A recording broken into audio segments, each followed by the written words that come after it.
Hello everybody, hopefully it's just working.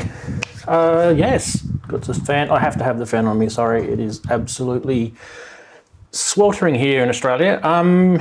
Hello, Saturday. It just creeps up on us like a poisonous spider. No, it doesn't. It creeps on us, doesn't it? It does. What are we doing this week? We're doing lots to share with you guys. My God, synth stuff is just going crazy this week, don't you reckon? Whew, work and world craziness and synth craziness. I think that's probably the message this week. Let us know in the chat if you can hear me. Everything is showing that my voice is working, so it's a possible. And there's no other way of knowing. Actually, there is. I just can't be bothered. Right, I've got to get a few things set up as we start the proceedings this week, but I might start off with a beer. Haven't had a beer for a while on the show, so open the beer. That was probably a twist top, but just in case. Cheers to you. If you haven't got yourself a bev, get yourself a beverage. I don't know where to put this so it doesn't like spill and go all over my synths. Probably there. I'm not really a big person having fluids here. Right, now, what are we going to do first? Well, okay, let me just go show here. Don't know what that is. Let's start off with just some basics. And how do I do that? Right, basics, get the mouse working over here. It's got to go across that screen. There it is, flying in the middle of my picture there. But why isn't it going over there? I don't get it. I get it there. Are we not using... Come on, are you kidding me? We're going to have no mouse. Technology, don't you hate it? Right, let's go to youtube.com/Ranzee. Okie dokies. First thing off the bat is we're going to talk about a couple of things. I have to go through these things because otherwise you guys say you don't know, and when I do go through these things, some of you go, yeah, I already know about this. Anyway, it's for the people that don't. All right, so here we go. We're going to go into this link here. This is my YouTube channel. Okay, you guys are on there right now, so there's nothing really kind of bizarre about it, except the homepage has a relatively new thing here called membership. If you're not into memberships and subscribing and things like that, just ignore this bit. It's only going to go for a couple of seconds. But if you are, you can actually click this join button here. And if you don't see the join button, I can actually give you guys a link directly in the chat room to help. So it's just, I'll just type it. youtube.com/Ranzee/join. Why would you want to join is the question.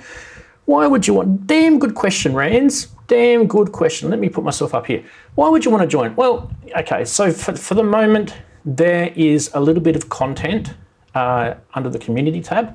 So under this community tab here, you will see content. But at the moment, you can't see all the content because it's only for members.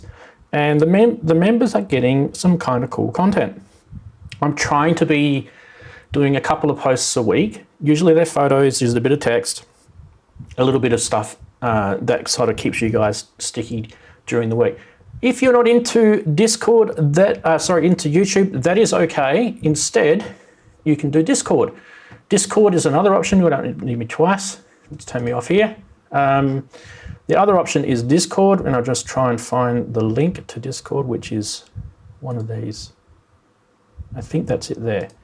That is the link to Discord. Discord is not a subscription. This doesn't cost you anything. Discord's a bit different. This is more just chatting. There's a whole bunch of chat rooms. I can actually, if you've never ever seen Discord before, I can actually probably even show you what Discord looks like. I don't even know if I've got it installed on this Mac. Let's have a look if we've got it here. Oh, look at that. We've got Discord. Isn't that a wonderful thing? And it wants to update. All right, let's have a look at Discord. Just wait for this thing to finish loading. That's the address there. It's not a like a scammy address or anything, but please do check it out. Discord is a cool thing. It's a free thing. Just waiting for the Discord to show. It's still kind of thinking. Why is it thinking? Oh, here it goes. Oh, it's downloading updates. This is exciting. You want to see? Look at that, downloading updates. This is why I haven't gone across to the Discord button yet. Anyway, let's give it a second to load and eventually you will get it. I haven't actually loaded it on the Mac for a while. That's probably why it's downloading updates. Anyway, when it gets there, we'll show you. This is the early show, by the way, so we can get away with doing these things. I do want to talk about internet in a second because I've got a gripe. But let's go to Discord. I don't know if it's working. Okay, let's just scroll away from some of that content. Right. This is what Discord looks like as an app. So it's basically mainly text. The cool thing about it is it's all organized, the server, Ranzee server here, all organized into different channels. So you can go into various areas, talk about synths and gear, and you can see it's pretty active. So check out Discord. It's free if you haven't done that already. If you are anti-Discord, then you've got the YouTube subscriptions. And if you're anti both of those, you can do Patreon. And Patreon is another option for you. I'm giving you guys heaps of options, so you can't really complain. So patreon.com/Ranzee, I'll just bring that up for you. And that is Patreon. So you can join Patreon. Patreon, I do have a whole bunch of stuff going on, similar to YouTube, again, in there. I've had Patreon going a bit longer though. So you'll find some more benefits in there. Right, now if you are someone that's kind of joined my channel because you've watched my videos, for example, you might have watched a MX1 video or some Eurorack stuff or anything like that, and you do kind of want a little bit of support, because I know that there's people out there. Let me just take a sip of the beer because I haven't yet. Cheers. There's people out there that are kind of, they're not as clued into this stuff because they're new and they need a little bit of help. So that's what Patreon is for. So you can get yourself some help through Patreon. That's what it's for. Right, now, what was I going to do next? What was I going to do next was a damn good question, because that's right, I was going to do this. I was going to do this. Are we ready? Boom.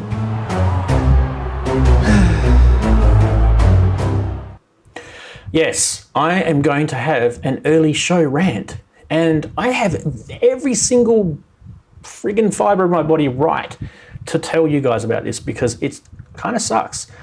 This really sucks. What it is the internet that I have, that I stream this show that you guys enjoy every week, that goes out into the internet goodness world.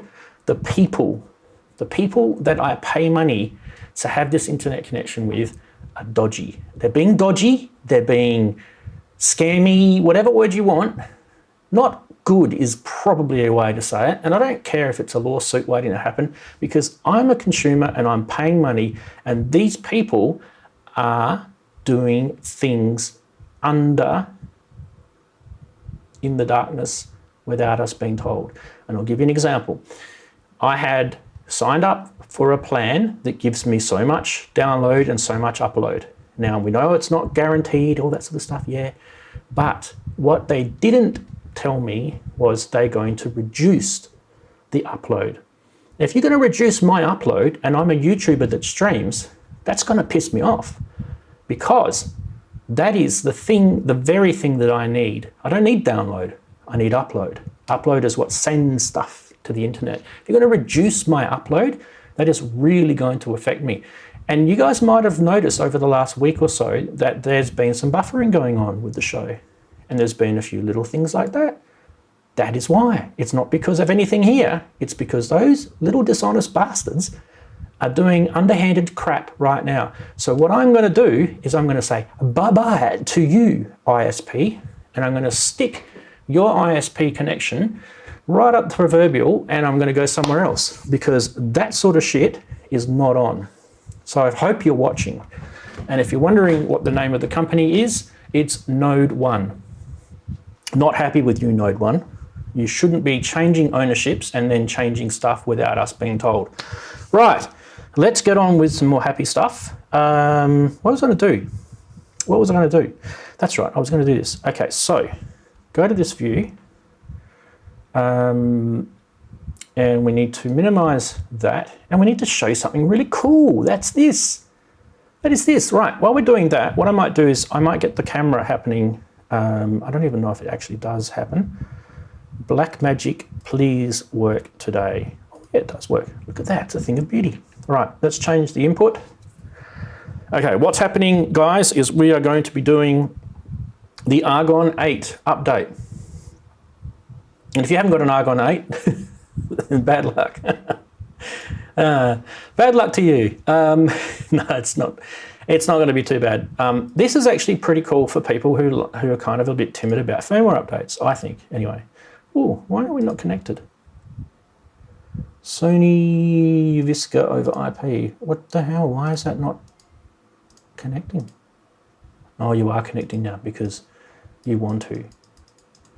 Yes, I talk to my cameras.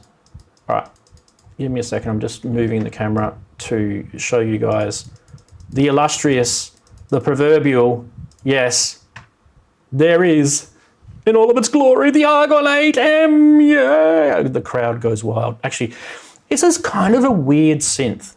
It's kind of like, there's a lot of wavetable synths out there. Why do I need this? Why not get the Korg? Why not continue using the Novation Peak? That's got wavetables in it. Why not use a VST like Arturia Pigment? Why not? Why the hell not is the question. Well, the answer is this has actually got some cool stuff in it that I feel is a little bit different to everyone else. And they keep updating the firmware. And I don't see Korg doing that as much. And I don't see other people doing that as much. And I kind of like this stuff. I like firmware being updated, especially, we're going to talk about it in the news segment a bit later, but especially when it's this easy to update, right? All you need to do is plug this into the power, which I've done. Yes, it's plugged into the power. You can see the lights are on. Plug the USB cable into the back and plug that into your Mac. And then go in and load up the Modal app, which this is. You can download that from the Apple App Store. We don't need to do that. It's pretty easy. And then just plug it in and it says, hey, look at me. I need to update you to version 2.6. Well, guess what? 2.6 is brand spanking new. So let's do it. Let's do it. And let's quickly flash over to here because you can see it's working already. It says rebooting. And it's done that and it's doing a whole bunch of cool stuff there. Look at that. And you go over here, look at that. It's doing stuff on the screen. Look, it's growing. Something's growing on the left to the right. No, this is not that exciting. This is how you do a firmware update, people. It's about as dry as watching wallpaper fade. So I thought I'd share it with you because I'm nice like that. I know. Now, we'll do the update.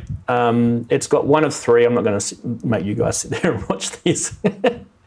But what I am going to do is I'm going to chat to you guys for the time being whilst that firmware update is, and then we're going to go check it out because that's the best part of firmware updates. You actually got to get to check it out afterwards.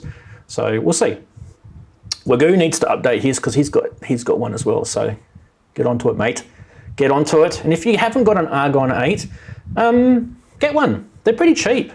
What's the price these days of Argon 8? It's pretty cheap. I'm getting fan noise in the mic, so let me know if it's annoying you because I will move it, but I don't want to move it too much because I'll melt. I will melt. Let's have a look at the price of Argon 8. Why don't we use something sort of central like Sweetwater or Gear for Music in the UK. There we go. Argon 8. Argon 8 without logging in. So this is the standard retail price. So you've got the X, Argon 8X, which is the 61 key version, is £629.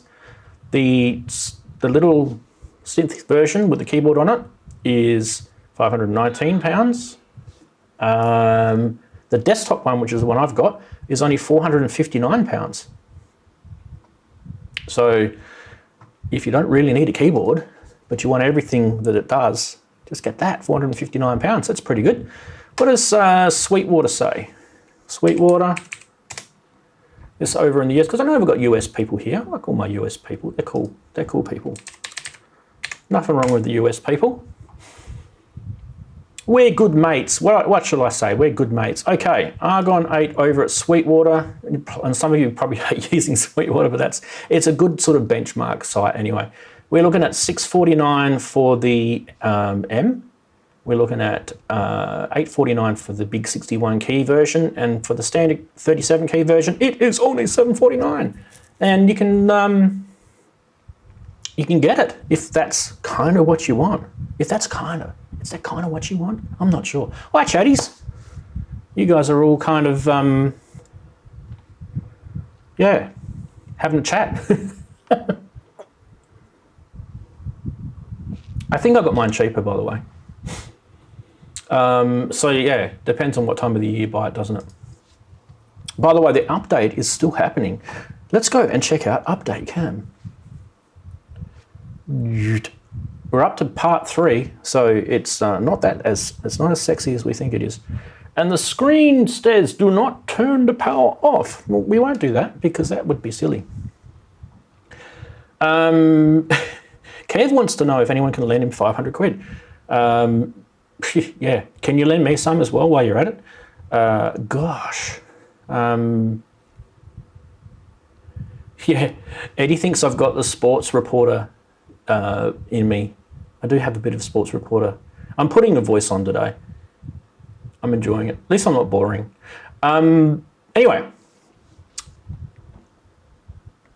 it says processing. Look at that. It's successful. And the whole thing has literally rebooted. Let's go back over here and let's see. Yes, there's the baby. It's rebooted. Let's turn some lights on. God, it's dark in here. And we can get little cam happening. Getting your mate cam happening. Where is that? Zoom, zoom, zoom. Pan, pan, pan. I tell you what, I can't pan down anymore, sorry. That's as far as I'm going to zoom out a little bit. I can go right a bit though. I'll probably have to adjust the camera on the actual tripod itself to go down anymore. I can go down, but that's the limit it will let me. Right, let's go over here because we need to look over here. Now, I absolutely have really not done much with the Argon 8 as I would have liked to. It's actually been sitting in the cupboard since I've moved into the studio, and I've been meaning to put it in a rack next to a couple of other things, and I haven't got a rack for this and a few other things, and I do mean to get that. So why don't we stick my ugly mark up the top right-hand corner. Okay, your Argon 8 was successful. Boop. Okay, what is new? It's actually really, really hard to know. Okay, it would be hard to know because I would need to actually have an old Argon 8 and sit it next to a new Argon 8 and go, oh yeah, this is new. But what they have told us is scroll, scroll, scroll, scroll. There's 12 new wavetable banks and 60 new waveforms and a host of must-have workflow enhancements. And let me just see if they're going to go to my release notes in here. This is all marketing speak for now, but let's read through the marketing speak and see if we can talk about accessing 2 independent wave groups, each containing 180 carefully crafted wavetables split into 36 banks of 5 morphable sets, that's a breath. There's even an additional PWM bank and 3 noise modulation banks accessible on Wave Group 2. In addition, users can now effortlessly, there's a marketing term, link OSC2, Oscillator 2, tuning to be linked to Oscillator 1 frequency via handy little Oscillator 2 tune mode control. We'll have a look at that as well. So we've got to look at, where was it? Wave Group 2, and we've got to look at Oscillator 2 tune mode. So they're 2 new features. Fuse all of this with 32 static wavetable modifiers, including DRes, wave folders, wave shapers, phase shapers, and rectify, all of which can be applied to the 180. That's not new, not to mention the 8 types of oscillator modifiers. That's not new either. Okay, so the 2 new things, the 2 new sort of standout things, other than the the 12 new wavetables is oscillator 2. So there's the oscillators, all right? Let's go, should we do first? Should we do the oscillator 2 tune mode control? That's tune.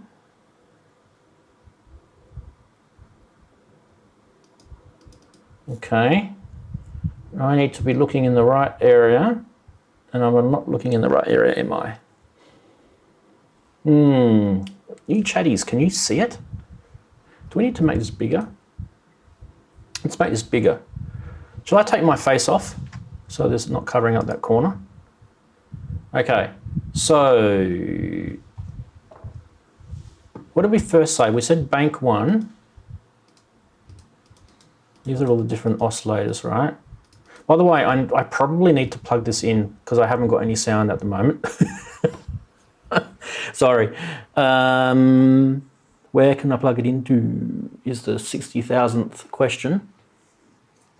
Eurorack is probably the closest. Sorry, I'm going to have to find a plug for it in a sec. Let's just find this stuff first. Let me just go to chatties and see if they're screaming at me because I haven't actually been watching.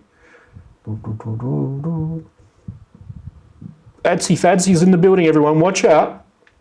Oh, one thing it doesn't do on my little social things is it doesn't show me the members. The members.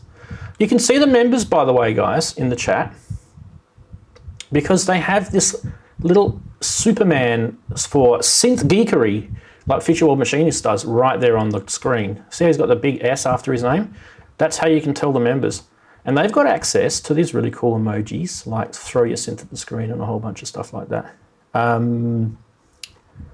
And yeah, does it tell me participants?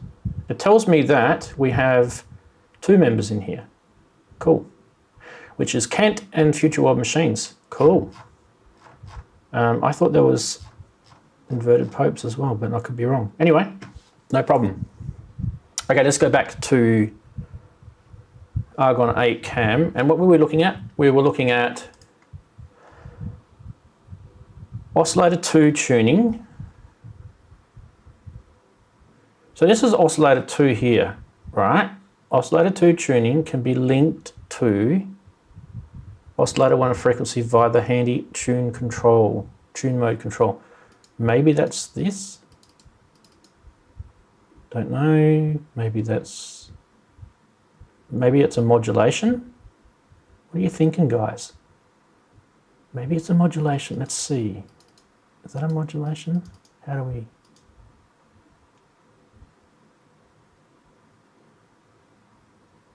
How do we is the question.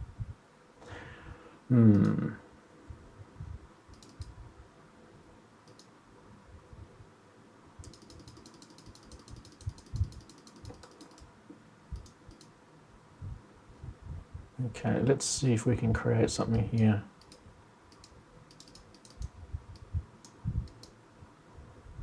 So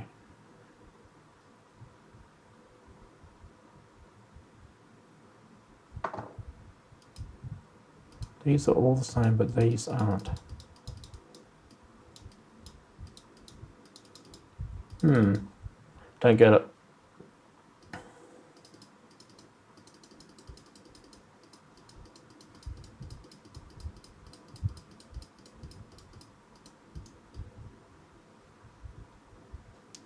Okay, these are, right, what we're going to do first is we're going to have a look at bank wave group 2.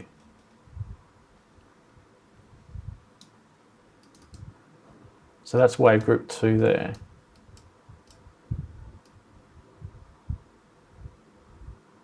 Oh, look at that. That's really cool. Right, we need to listen to this. Sorry, but I didn't plug it in. I will plug it in, people. I promise. I don't even know if this is actually the right plug to plug it in with. And if I accidentally knock it out of its power, don't blame me. Left, right, mono. We only got mono, sorry. This does output in stereo, this thing. Where's it going into? Okay, I kind of feel we need to go here. I need to kind of go to Ableton because otherwise I'm not going to be able to hear this thing. Right. Firstly, can I get MIDI to go to this thing?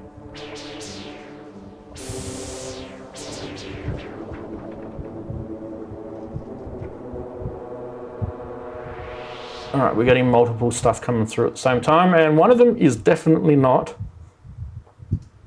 the Argon. Argon 8, yes! Right, now how do we make this thing sound like something? Turn everything down, and turn that down, and this up. And then we need to turn the MX1 off.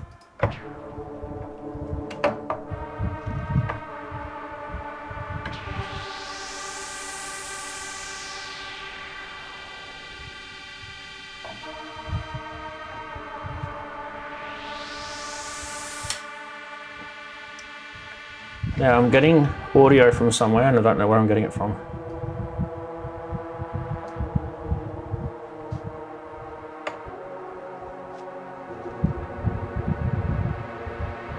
What MIDI channel is this thing running on? That's the question. Because that could be half the problem here. What MIDI channel are we running on? Indeed is the question. Settings. Settings, we are running on MIDI channel. Where the hell are you? MIDI, channel 1, okay. MIDI channel 1.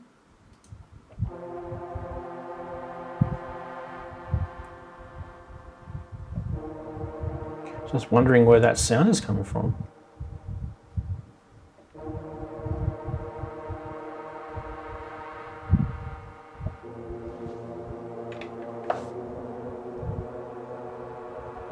It's definitely not coming from the Argon.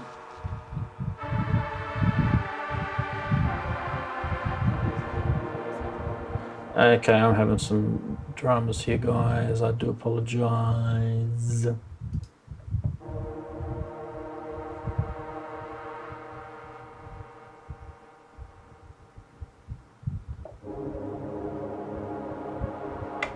Okay, I know where it's coming from now. You guys are hearing stuff that you shouldn't be hearing is where it's coming from, and that sucks because it makes it hard for me to troubleshoot stuff. So we need audio. It's not that one. It's not that one. There he is. So it was coming from the screen sharing. Right. That's fixed that problem. Now we need to be able to listen to this properly, and I need to turn this on, this on. All right, so why are we not getting any sound, people? Is that because that cable has absolutely got nothing to do with this? Oh, it's plugged in, okay.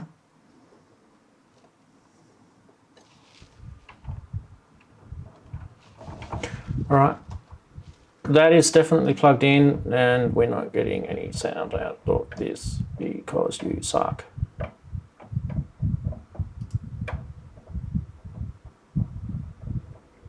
Now it should be.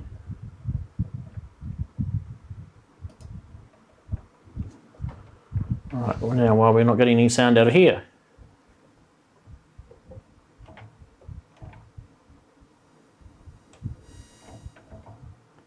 Getting lots of noise. Troubleshooting audio. Left, right, mono, out. Yep.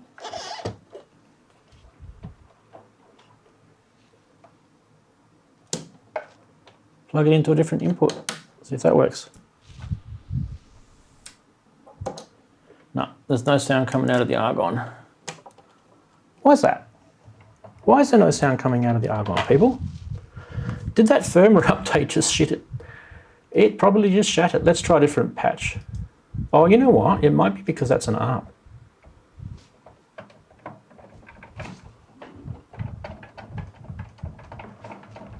getting any sound. Clock source, auto, yeah.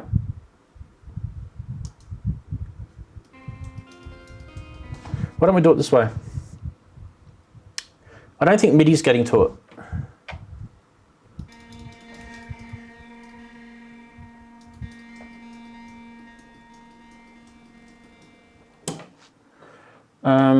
We are going to go into this patch point. This one here.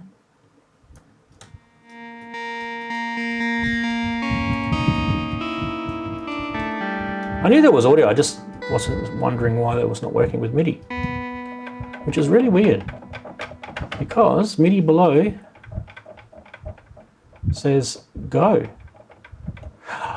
You're a dickhead, Rance. There we go, people. That's because I'm a dickhead. We don't need to use the keyboard now. All right, now we can play with this properly. Sorry, trap for young players. Let's go all the way to the start.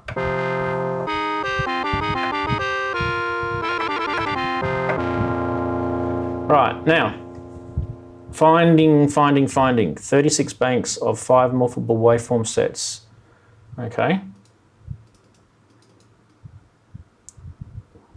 That is a shitload.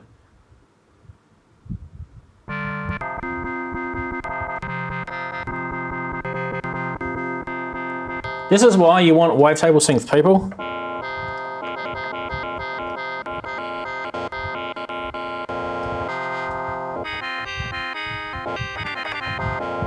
This is a mono patch, and it shouldn't be mono. Why can't I make this thing stereo?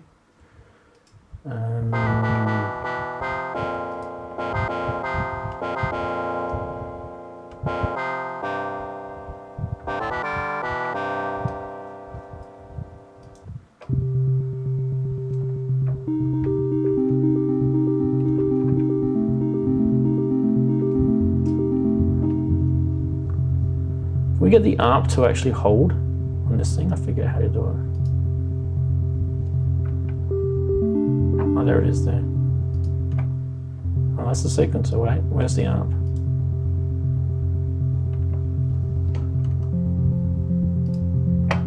There it is. Right. It's going to annoy us with that sound, but let's see if we can play with these things.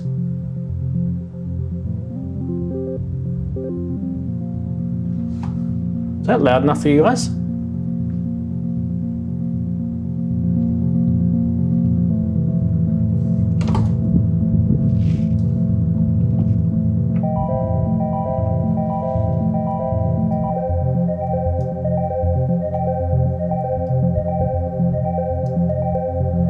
Now we want to put this second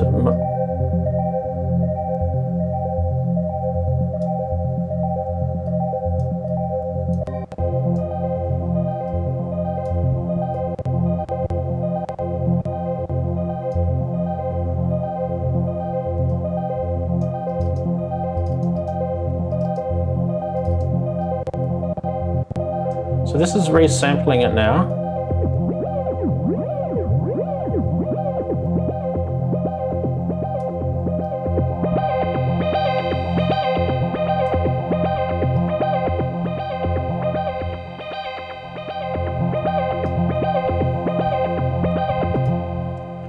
All right.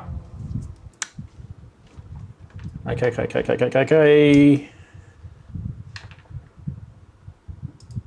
Just have a sip of my beer. That's really hard to, if you want great demo of what new Wavetables offers, James Dyson has just released a new Sunset. That was, yeah, I haven't seen that yet, and I have heard of it. So I am going to be playing a video at the news part of the show, so we'll have a look at that.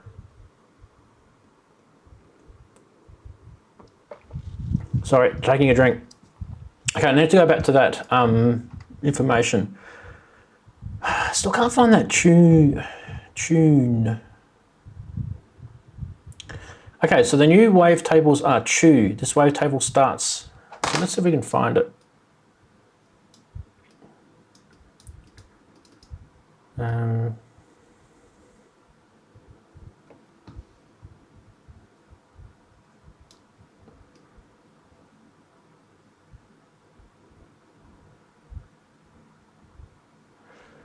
So where is it? It is.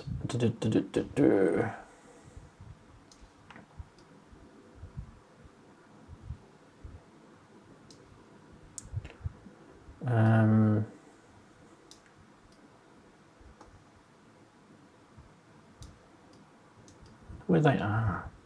They're in these different sections, right? So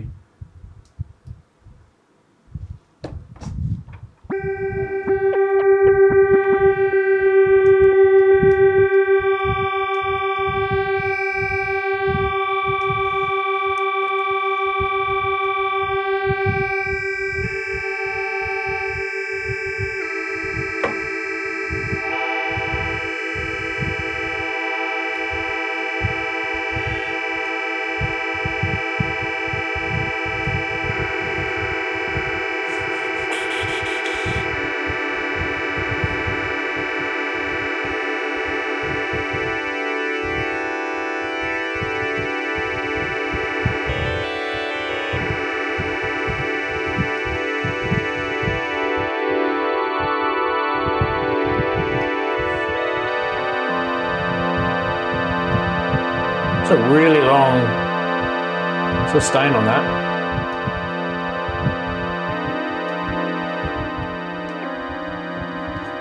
And we need to go back to keyboard and turn the sustain off. That might be why it was a really long sustain. So once you actually start mucking around with this editor, like you probably are going to like the editor much more than the control panel on the actual synth, I think. But you can, the control panel is not bad, it's got a decent screen on it. I just find that this, you can get some really nice sounding polyphonic sounds out of this.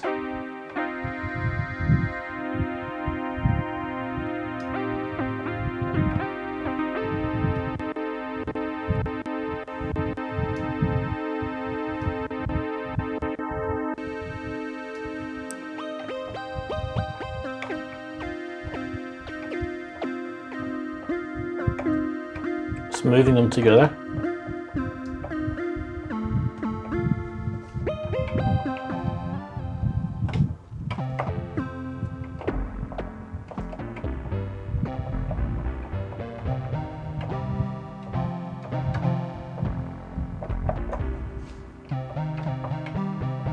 It's getting quieter and quieter, this.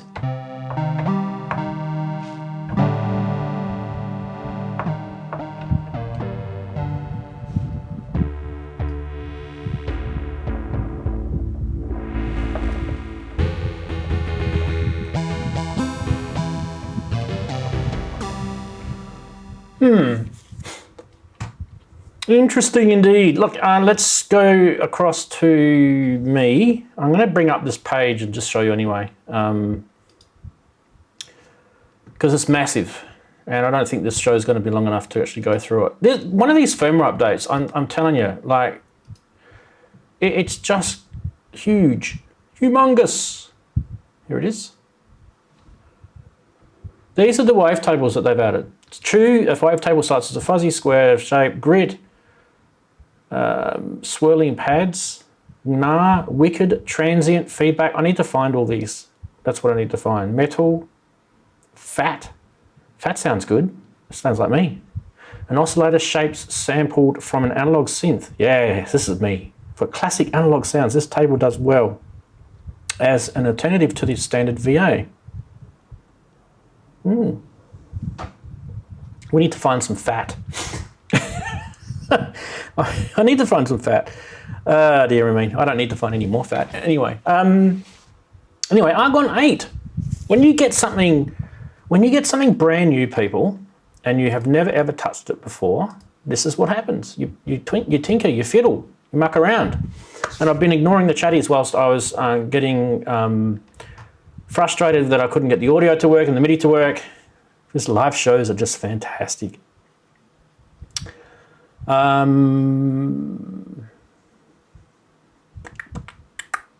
Cresshead doesn't like the UI. Yeah, maybe you like the physical UI. That's the physical UI there. You might like that better. I mean, there's knobs, right? You can do things like change the wave here. See that?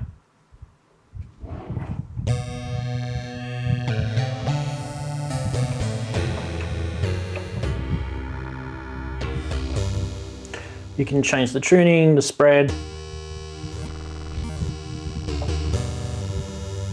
All of that stuff that I was doing on the screen, you can do it all here. And there's also function buttons across the bottom, which changes what those knobs do. Filter's a big knob there. And then you've got kind of effects and modulation and EG over on this side. So you might find that is better for you.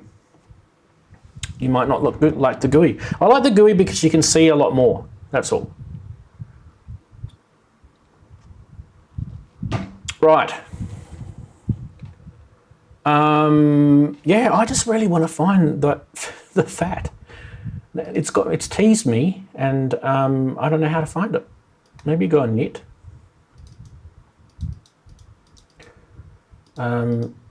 Peaks, complex, harmonic, jumble, percussion, reso, sweep, fold. And then it gets to chaos, and then it stops. Are you kidding me? Maybe it doesn't have them in there. Do I have to load it or something?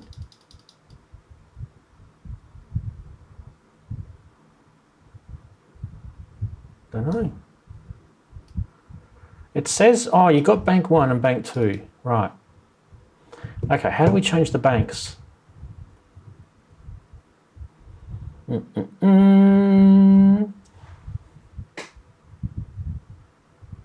thought you changed the banks that way.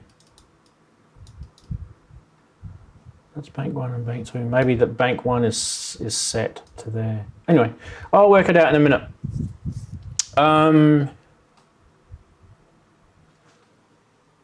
Cut off, it says. Cresshead? It says cut off. It doesn't say filter, it says cut off. Hit the refresh option on the app. Maybe yes, maybe that is what it is. Where's the refresh option? Refresh option, finding, looking, finding, random, play, record, maybe under settings.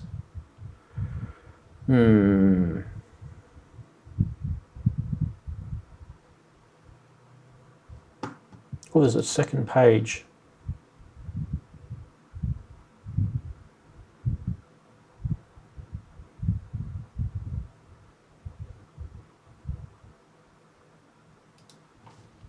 Gotcha.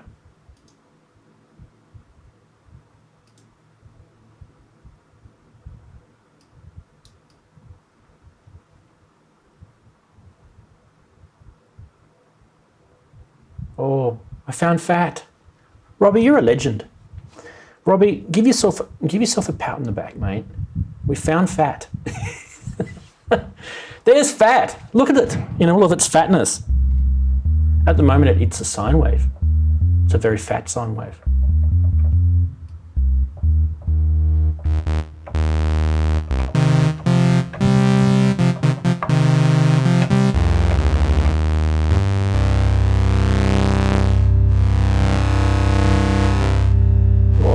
This is going to be good fun.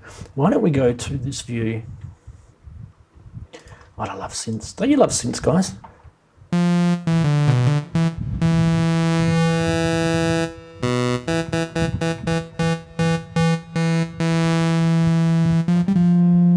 So we've got siny, triangle-y, sawtoothy,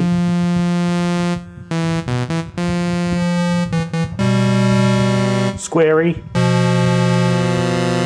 pulsy. It's almost corgi, that sort of, like an EX or a Poly 800 sound, that one. And it's actually not bad for a digital synth, to be honest.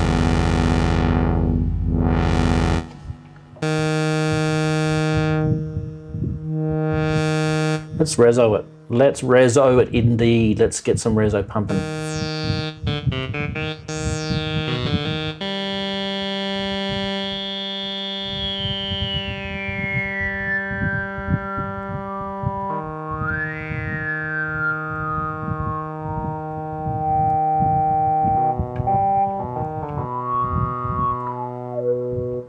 Nice. Do I have effects running on that? I might have actually had. Yeah, I've got an effect running on. I do apologise, people. I should have turned that off on the mixer. There you go.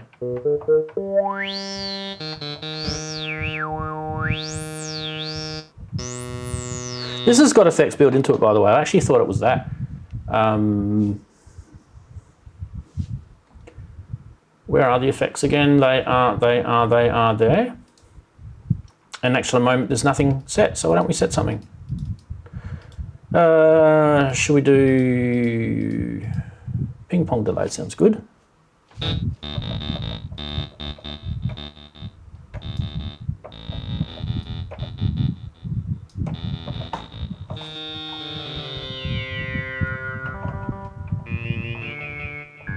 That's probably not going to sound any good actually, because I just realised I've only got it plugged into a mono.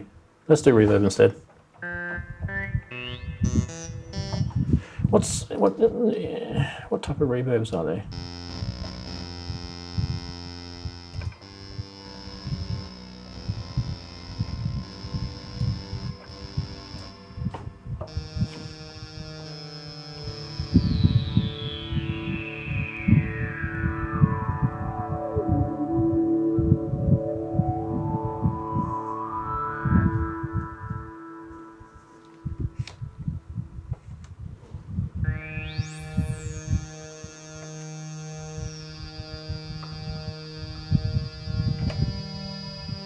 Why's that gone quiet again?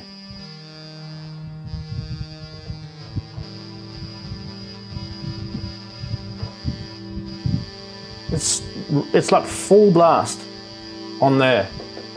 Just some of these patches are really, really quiet. If I click the volume tab up there, let's try it now. No, it's full. That is weird. Ah, okay, the filter is actually doing that on purpose. It's trying to be kind of vintagey.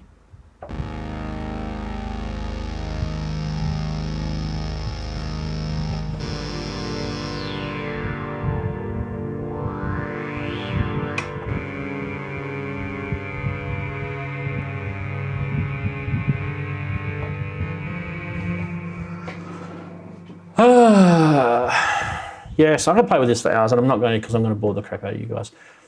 Well done, Robbie, for telling me to refresh it. I didn't actually know there was a feature, oops, wrong button, to refresh it. So, yeah, awesome. Chatties. Okay, let's go and talk to you guys because I've been ignoring you. I know I've been ignoring you. Hit the like button if you like synths. Exactly, Stephen. Exactly. Why have I got that there? That's weird. Holler sounds. Let's say hello to everyone. Okay, starting from as far back as it can scroll. Corrosive Abuser is at the top, but I know that Corrosive Abuser wasn't the first. I think it was, oh, I've forgotten who it was. I know Pincho was definitely the second person in. So Pincho, because you are here still, you can wear the Guernsey of being early. Native VS, hello to you, watching Wallpaper Fade. I know. Doing firmware updates, I actually don't mind them because I'm a bit of a nerd, but some people don't like them at all. CH007. You've got to get yourself into that modal stuff, mate. Got to get yourself into the modal stuff. I kind of feel it's a kind of weird company. Like they started off with a couple of different blokes and they kind of split and they've changed, and I kind of feel they've got their act together now. Some of the stuff that they made earlier though was pretty cool. We'll talk about that actually during the show.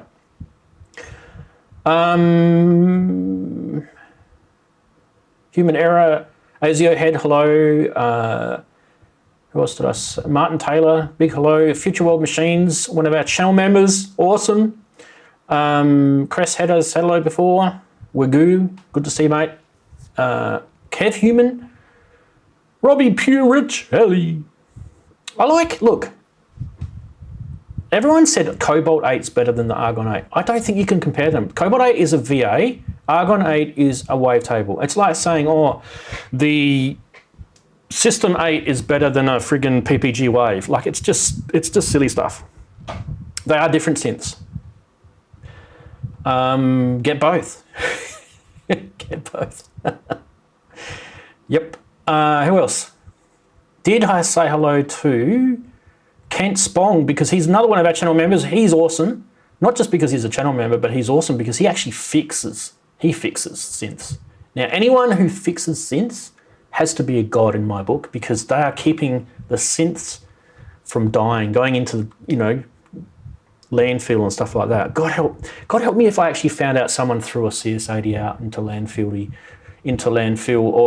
or something like that, or Jupiter 8, or maybe an ARP 2500. Imagine if someone threw an ARP 2500 on the fire because they needed to warm themselves and they used all that wood.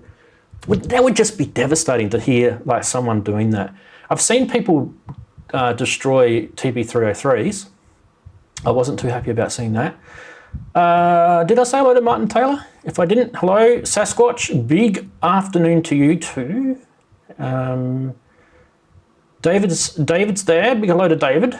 Daniela is also there. Hello, Daniela. And I can hear someone called Mr. Brooks who's just arrived. Hello, Brooksy. Who else we got? Steve Powell. Big hello to you, mate. We've got, what is it? Bardino with some weird-looking characters above it. Cheers, everybody.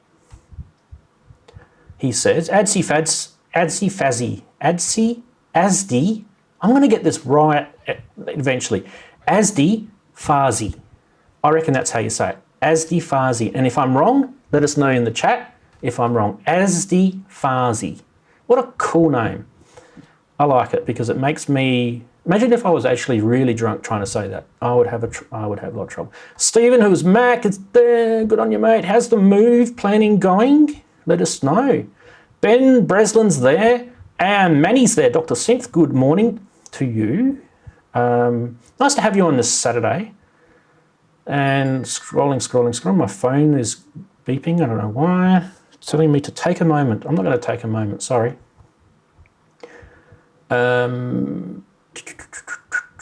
Most of you guys. Oh, Magic Box Studios, I think, was first into the chat room. So he gets the bragging journey, Guernsey, whatever you call it.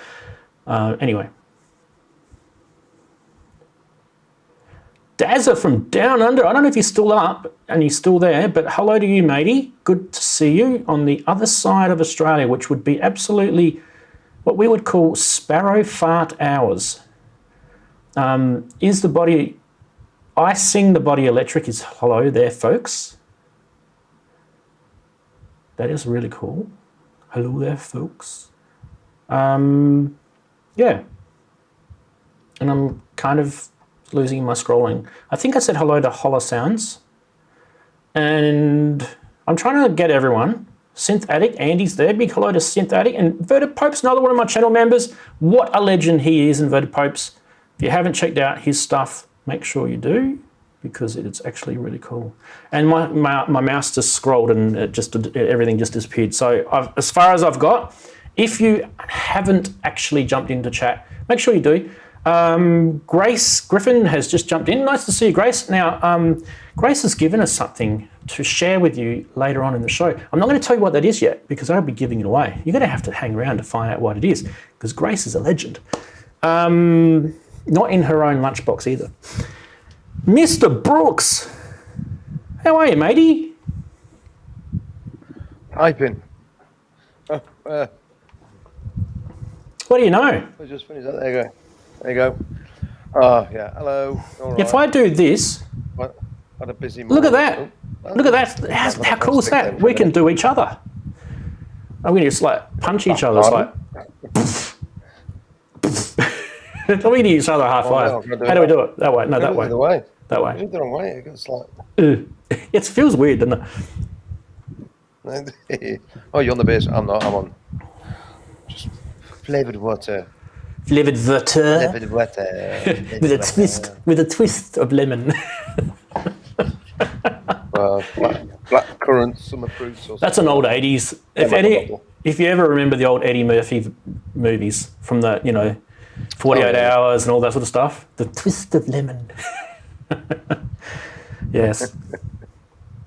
I think we can go to this view because we can now safely put the last quarter as the chatties, because we've only got you guys and the chatties this week, which is not a bad thing. It's actually a really, really good thing.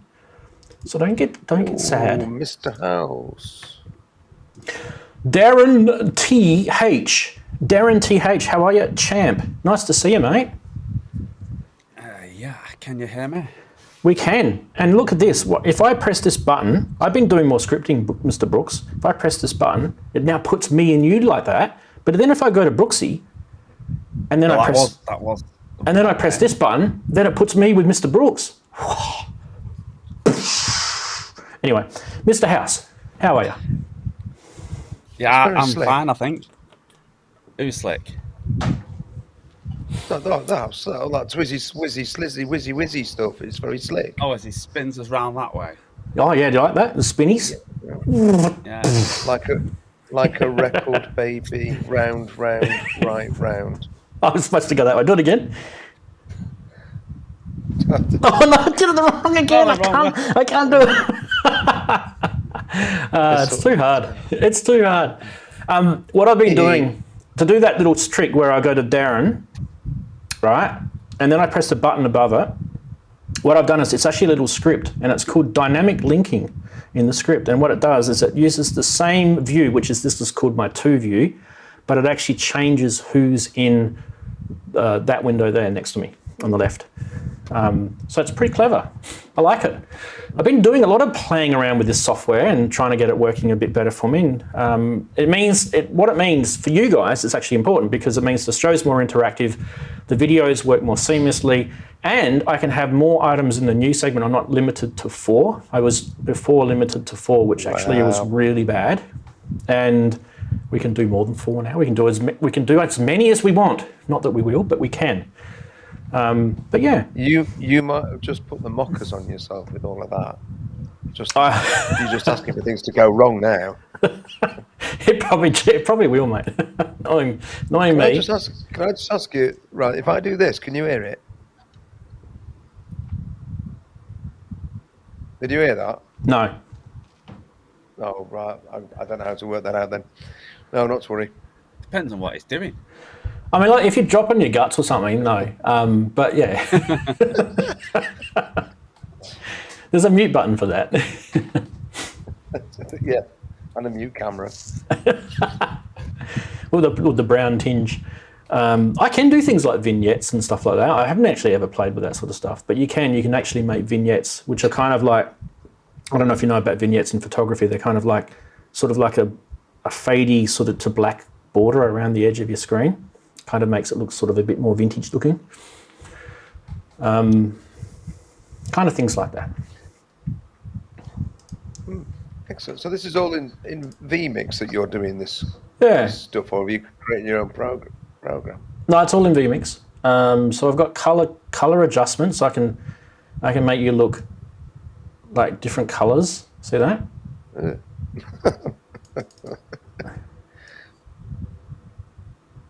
What else can I do? I can do, we won't go into it, but there's color corrections. There's like a massive, huge, GUI that pops up with these color wheels, and you can freaking change everything. It's crazy what you can do. I can even make you look, I can make the background of you disappear and just have you and put a different background behind you. Not that I care, but I could. But yeah. Anyway, that's got nothing to do with synths. That's just being nerdy. Yeah.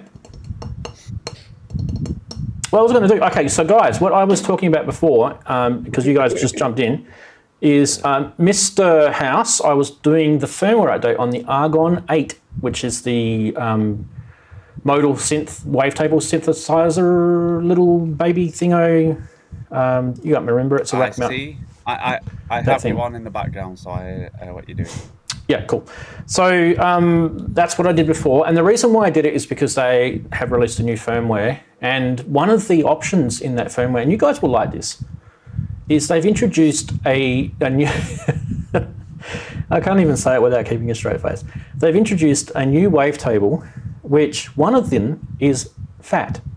Yes, here it is here, fat. You've got it. fat oscillators.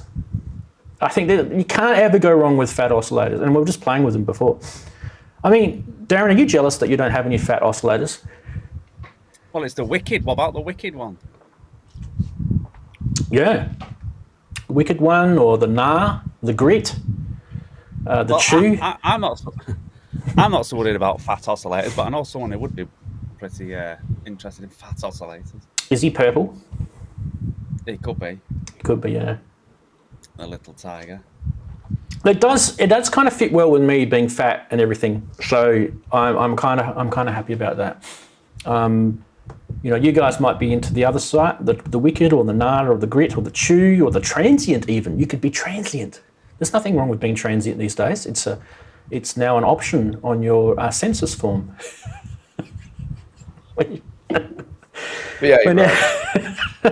When you're counting how many chromosomes you've got. Anyway, we should... What we will not do in this show this week is we will not talk about anything in world news unless it's synthesizer related. So please, in the chat, if you guys can refrain from doing anything political, I would much appreciate that. Not because I don't care, because I think there's a different platform for that. Just getting that out there. If you're here just to do that, then bye. Other than that, we're going to be talking about a lot of stuff this week. So these guys here don't have a clue what we're going to be talking about, which is actually what makes this show kind of interesting, because I'm so bad at planning this show. I don't have a chance to send these guys any show notes. So when you see their reactions, it's literally their first reaction. That's usually the reaction when you're listening to my music, Mr. Brooks. I listen to it. I got it in the car. I know. I'm just it goes round and round. I'm just kidding. I'm just kidding. It a lot. Okay, so but what I might do is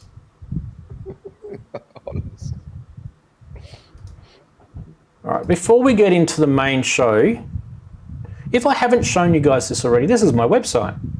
Yes, I do have a website, and sometimes I actually go and update it. And one of the things I am going to do I'm going to try and do, hand on heart, is each week I'm going to post about the show so that we do have some sort of like written reference back to us, not just a video. Okay, and I'll go into this a bit later, but there is already some links in here that you can check out. And at the end of the show, I'll actually do an update and refresh on this, and it will have everything that we talked about in the show in terms of memes and price watch, news, everything, including Name That Synth. So yes, that is what I want to do. It kind of like a blog article. It's you're never going to get the all the information that we talked about in the show on there. It's not like a transcript or anything. You will have to watch the show to do that, unfortunately. But I don't know if you guys noticed, but I do go back and actually change on the YouTube videos about a day or so in the timing of all the segments inside the show, so that you guys should be able to go straight to your favourite segment if you're watching it on replay. So I do muck around. It's a lot of work actually running this thing, but yeah, I do muck around and do things like that. Sometimes I forget. Anyway, it's actually quite surprising how many people are here, considering that I didn't post the link to this show until earlier today, and it probably would have been whilst most people were snoozing in slumberland, but that's okay. That's okay. I had a busy week this week, so work comes first. Steve says, and I think that's good comment. Steve says there's too much politics, and it's nice to come here because you have a break from it. Well done, mate. I completely agree. What I kind of mean by it is, just in case you haven't taken me the right way, is today, just for a couple of hours, let's just talk about synths and music tech and take our mind off of the nasties. Because I kind of feel like the last couple of years has been a bit shit for us in the world.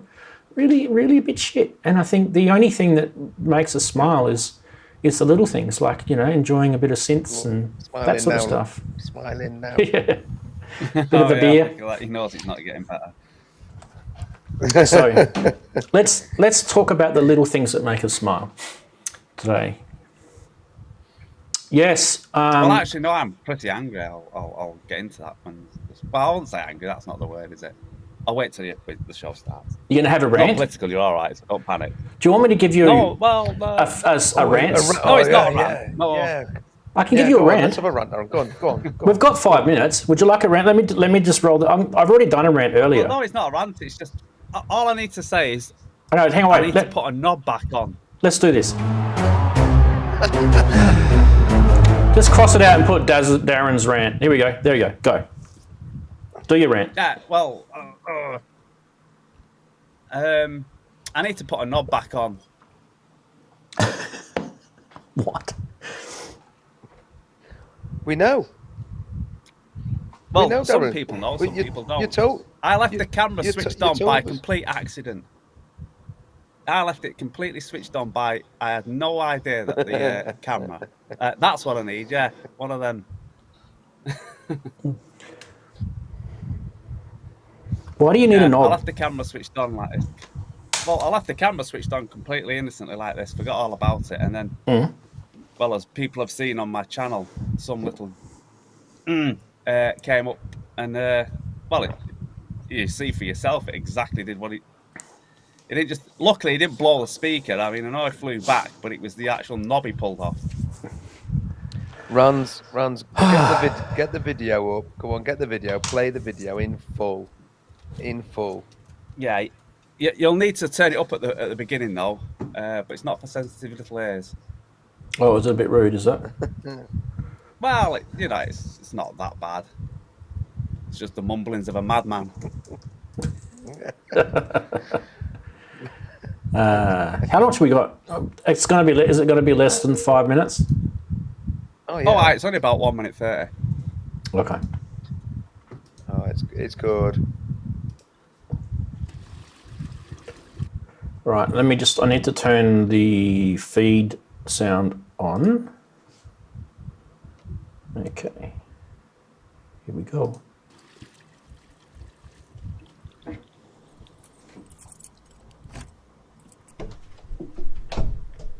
Can you hear this? Bit higher.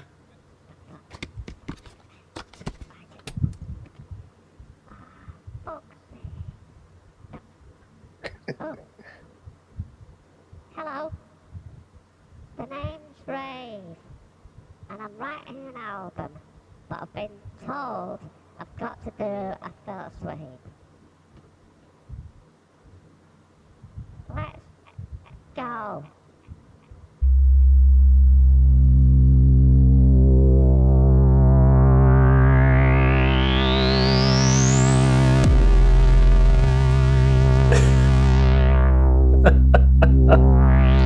Keep it running. Keep it going. Very quiet. Wait till it's gone. You might have to turn it up a bit.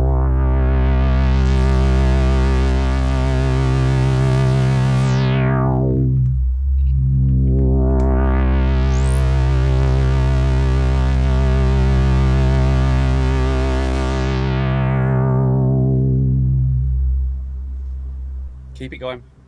Keep it going.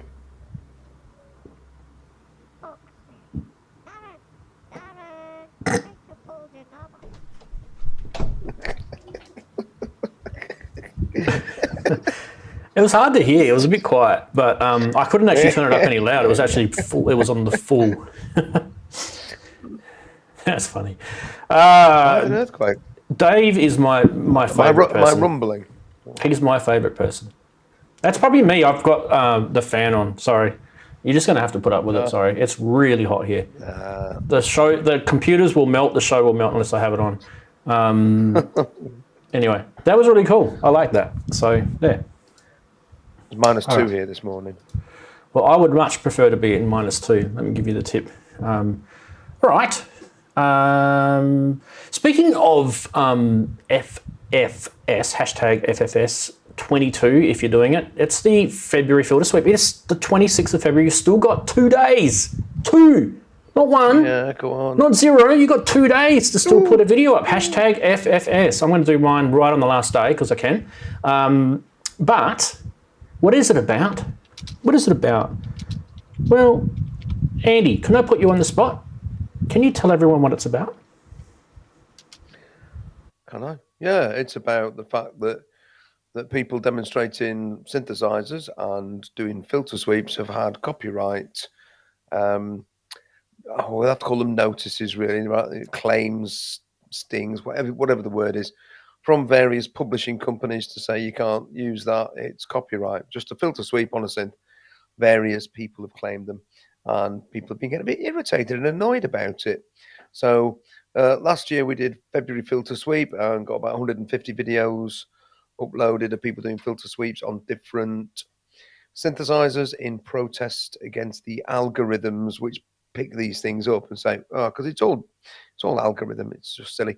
And just as a little sort of passive aggressive protest. Indeed. Well done. Well said, matey. Yeah. No. Yeah.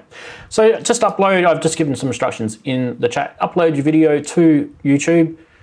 Make sure you list it as public and all that sort of cool stuff. Even if you monetize it, I don't mind. Do any of that. But make sure you put hashtag FFS and hashtag FFS22 just to differentiate it from last year to this year. And you can put that in the title and you can also put that in the description. It will come up. And then people like Wagoo can actually collate these and make a playlist, which I believe he's doing. And he will pipe in the next couple of seconds and tell us how many we've got so far. Speaking of which, before we hit the button to start the show, there was a mention about it from Synth Addict in the Sonic State show on Wednesday. So thanks, Andy, for prompting that to Nick, so getting that good word out there. So do support the initiative if you can. And while we're waiting to do that, let's roll the stinger to start the show. Let's go.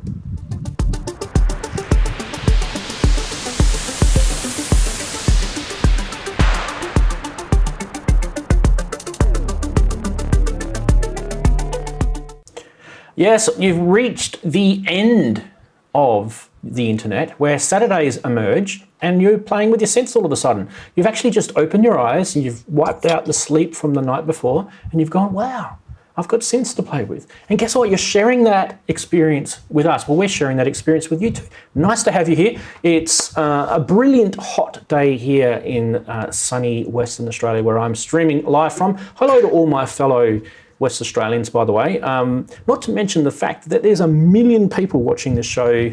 Not really. There's a whole bunch of people watching the show anyway. From all over the world. We've got people from the UK, from Europe, from Russia. We've got people all the way over to the other side of Australia in Sydney. We've got people over in the east and the west coast of the United States. And sometimes we have people in places like Argentina. And maybe one day we'll get someone from Greenland, but I don't know if they've got internet there yet. Anyway, big hello to all of you people. Nice to have you here.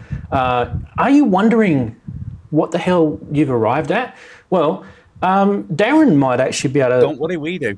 Daren might be able to tell us. Daren, how's your week been? Nice to have you, mate. Yeah, it's been fine. Yeah, it's been fine. Nothing's in my weeks particularly special. I've been working on, or been helping Rave Dave with his album, as you know, and telling him off for what he did, as you shown earlier. But we're having an argument over what's a Volca, because he's insisting that a Volca is a harmonica. I've shown him pictures of Volca, and he says that's a Korg, not a Volca, and then insists that it's a harmonica. So we're battling between the track that's on his album, whether to keep a harmonica in it or not. So this is the problem. He's saying yes, and I say it's a harmonica, it's not a Volca, it doesn't sound right. And then I won't tell you what he told me, because it's, kids could be listening. So yeah, that's what we're arguing over at the moment. That and the fact that you probably see I've got that way the extra TB up. Yes. Because he wants more TB 303 on that track. So I said you can't have. He wants Parma Violets for hi-hats, a harmonica for his Volca, and 3 TB03s running out of sync. Sounds it good. Sounds terrible, but Yeah. well, it doesn't. But he's insisting on it, so we're having a battle over that one. But other than that, yeah, fine. Fantastic. Well, I mean, you've got 2 Behringers and 1 Roland, and none of them are originals. So make sure you remind. Yeah, the Behringer's original. The Behringer's original. They're purely original. Original There might Behringers. be clones of a TB03, but yeah, original Behringers. Original Behringers, yeah. But you don't have the modded one. I think, you need to get the purple version of the modded one. Well, they don't actually, by the way, they don't make it yet, but yeah. When they do. That's something we'll be discussing. They do a Behringer purple one, don't they? Yeah, I've got the purple, the standard one, but they don't have the modded one that's purple yet. They are going to do it, though. Just not yet. Anyway, awesome. So we need to check out Daren's channel during the week, and some more cool info will come out there. While we're at it, Mr. Brooks. Hello, Mr. Brooks. How's your week been? Yeah, hello. It gets a bit repetitive, me just saying it's been crap, because it has. It's just been, it's just work and crap, and I've been getting in absolutely knackered every night, so I've not really done very much, and I just continuing to noodle about. But Pat Brady in the chat asked me about what me MPC was sitting on, because I like it to be. I thought I'd have it at a 45-degree angle, but realised that was too steep. So I had a look around on Amazon, and there was this sort of laptop stand. It's all metal. It's mesh. There's a little lip thing at the bottom, and it can be sort of angled. There's a little sort of stand. It's about 20 quid, but it does the job perfectly. It's a great little thing, actually. I thought that was 20 quid well spent. But speaking of spending money, I've been spending money again. Mm-hmm. I've got my FX8 XL, which I said was on order last week. That's landed. I've wired it in the rack and not yet plugged anything into it yet. I've not had a chance. Oh, you must do that.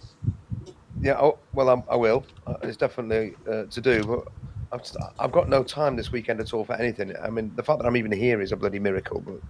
But last night of Pro Synth Network, they were talking to Dave Spears of G4 Software, and they were talking about the OBE, and they were demonstrating. I'd watched a couple of videos, and I just thought, do you know what? Sod it. Now I'm going to do it. I'm going to download a plugin. I'm going to actually buy one. So I've bought OBE. I've actually bought OBE. Swallowed me. And swallowed me. I know, yeah. It's mental. Now I've just got to work out how to make it work within the DAW. I've not had a chance, but you can actually play with it just on its own. It's got a little keyboard you can play about on that, and it sounds just This is a VST immense. It's VST, or you can play with it on its own. That's why I was asking if you could hear it, because I've got it on my desktop at the minute, just playing a bit. But it's obviously not. I've not got the way to wire the sound through where everything else is going.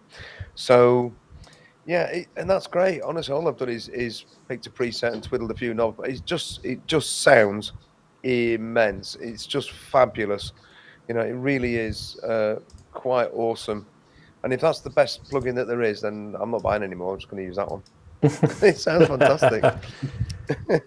That is cool. Yeah. That is cool. I knew you would eventually. That? We're dragging on, but he's dragging me back from the brink of Eurorack. Well, yes, yeah. And Ty told me off as well on Kent's show the other day. He's saying that all Eurorack is crap. So that was basically. No, it's fun. Right, anyway, so that's me. I've had a crap week. I'm going to have to loads of money. I'm going to have to bash Ty about the ear a bit if he's saying all Eurorack is crap, because that's a bit tunnel vision to say. No, it's not. No, it's not. If you go back and watch what he said on Kent's stream the other day, he's got a good reason what he's talking about. He knows his stuff. He really does, and he's got Eurorack. He has his reasons why he says no. And it's perfectly legit. But you go, oh well, And his main gripe was actually about being able to do sort of transitions from one thing to another easily. And it can be done in Eurorack, but it's just that bit harder. But I think for his style of, he basically is orchestral composition, really, isn't it? That's what he's doing. Yeah. Well, yeah, and failed muso says Ty owns I think it's Eurorack, all about yeah. your workflow So and how you use it. Absolutely, and his points were absolutely valid, and he's a man who knows. Really, let's be honest, Ty Unwin knows the stuff. So, but does he? If he's saying that Eurorack is crap, I don't know if I agree with him. Well, because we're all entitled to agree and disagree. I don't agree because I've got a box load of it. If you were using Eurorack by itself, which I don't think anyone really does, so it's kind of like a really kind of out of the blue sort of thing. Anyway, I just thought I'd post it in. You've started, Andy. I'll post this in anyway. No, let's not have an argument. This is an MPC Live. If you're wondering what this is an MPC Live, and just above it, to the right, is an Akai Force. Okay. Now, for me, those two babies there are why I find Eurorack cool. And also, if you use Ableton as well, you could do the same thing. So you don't have to have bits of hardware to do this. You can do the same thing in Ableton. These two babies make Eurorack really, really cool because you don't have to kind of, when you've got all these massive patches right over here, you don't have to kind of remember all this stuff. You can kind of just sample it into your sampler and move on. Take photos with your phone if you want to go back to it every now and then, that sort of stuff, that's fine. But sample it. And then you can mangle the sample. You can speed it up, slow it down, add effects, reverse it, chop it up. It's fun. Yeah, the whole thing about it is that you're generating something from Eurorack and then you are manipulating it in another way. It's kind of a bit like wavetable synthesis in a way. I like it. I just like it. It's a really cool world. I love the nerdiness about it. I love the fact that you can unplug modules and plug them in and muck around with this, and you sell one and they don't lose too much value. It's kind of a cool world. I like it. I really do. You're not ever going to get me to say a bad thing about it. Okay. I did get a Eurorack module during the week too, Mr. Brooks. And this one... What you got? This one is not too bad. Let me be honest with you. It's not too bad. Let's just flip it over. I got this little skinny thing here. It's all skinnier than my finger. No, 2 HP LFO. 2 HP LFO. And I love this little thing. It's so cool because it's kind of got two LFOs in it in a way, but they're not really. It's kind of one normal LFO where you can change the waveform. And then it's got this secondary one here. You can see them kind of flickering about there. And the second one kind of does some really, really cool funky things. Like, for example, it does this stepped sawtooth wave thing, and it makes this kind of cool modulation effect on it. I love this thing. This is kind of cool. But over that way a bit more is a Batumi, which is a 4 LFO thing. I just really wanted to have an LFO sitting next to this oscillator here because these really need LFOs, this thing. If you don't have another oscillator or another LFO. I can't believe you've not got an ARP. An ARP? I do have an ARP. An ARP? No, a Div Kids ARP. Oh, no. Oh, I haven't. Yeah. Yeah, I haven't seen the need for it yet, though. You might need to talk me into it. It's just doing it, Ranzee. It's just complete, lovely, random. Well, not random, but it's complete out of sync, but synced. LFOs generating different speeds all at once. It just seems like it'd be yours and Andy's type of thing. It will be. I can't believe that's all. I mean, it's 3 down on the list now. It's getting nearer to the top, but it's 3 down at the minute. But I've got that. Pamela's and Platt's are in the way. Well, I keep going back and looking at that, Ranz. I keep going looking at the Batumi. I've got that, and that thing is insane. That thing is insane what it can do.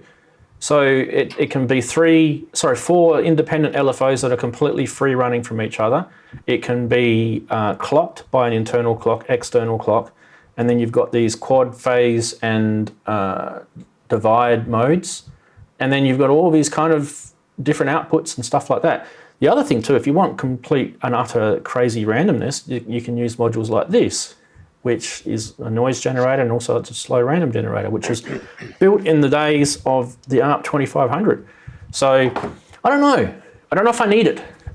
It's a cool module, but I haven't seen a use case yet for me to want it. So anyway. There was one thing I wanted to tell you about, Brooksy, before we go into the main show, and I did mention to you guys last week that you should get yourself one of those, which is the Clavis Caltrans. Yeah. I don't know if this is a limitation or not, but it only does 5 octaves of tuning. And most people find that's completely fine. And that's quite a lot of octaves, right? But one of the things that this oscillator does that a lot of oscillators don't is this thing can tune from below 31 hertz all the way up to above 8,000. In fact, I might have little notes here underneath this thing. It tells me what I actually managed to calibrate this thing to. I think this thing was doing 0.6 hertz all the way up to 8. That's what the manual said, but when I actually measured it, I was able to get more out of it, less out of it and more out of it. So in terms of it being calibrated, it probably is. But when you plug like a keyboard source in here, it does tend to sort of do what it tells you to do. But when you actually use it as a free running oscillator, so you take the pitch modulation sources out, that oscillator goes really, really, really, really low, like LFO low, and really, really, really, really high, like unaudible human hearing type stuff. It's crazy. And even the original 2500 didn't quite do that. So that's a cool thing. That was originally designed by the AM Synths guy too, by the way. So anyway, I thought I'd mention that too. If you wanted a tuner quantizer that does more than 5 octaves, the ADAX Systems Intuitive Quantizer does it. But mate, if you have trouble running things like MPCs, don't get that. Do not get that module. That's been invented by a mad scientist. That thing is insane. I mean, I can get it to work, but the menu diving craziness of that module, it's kind of nasty stuff. How can I say it? I actually have it here, just to refresh your memory. Did I close that window for a reason? Sorry. Just below, on the bottom right-hand corner, is the module I'm talking about. So the ADAX System Intuitive Quantizer, that one there. Yeah, it's bloody expensive. It's 4 channels, expensive. It does way more than 5. I think it does 8 octaves or something crazy if you need it. So that would probably be the other option. Look at that. We've got super chats coming in because David's joined as a member. Let me just go to my thing. Ooh. David has joined as a member. Yeah, it's just popped up there. And that's what happens. You get a nice little welcome message like that. Welcome to LFO, see? Now he can low frequency oscillate in the show. He's green now and he's got the super badge next to him. Right. Okay. Why don't we get the show started, people, by doing this.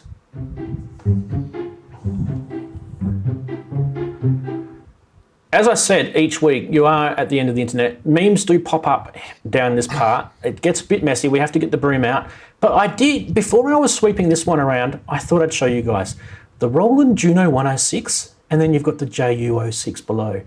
I don't know which one you are, but yeah, maybe. I kind of don't mind either, actually. I did sell my JU06 though. Getting a bit frustrated with the lack of voices. Anyway, moving right along. This was, this is a, how do I say this? Oh, not being childish. This is in a car, right? And this is a search screen when you're actually looking for a certain artist. You can use it for navigation, but you can actually draw pictures with this search feature. And I got quite artistic is the word. And I was a bit disappointed because I couldn't find any artists based on that search term. Anyway, I thought Daren might enjoy that one because it... what you saying? Well, I mean, it was quite knobtastic. Anyway, we shall go to the next one. For Henrik, this one is just for him. Apparently birds aren't real. Wake up. That's lies. Apparently they charge on power lines. And this has absolutely nothing to do with synthesizers, but it might, because maybe they might oscillate. I don't know. Maybe you might need to do a filter sweep on one. Not sure.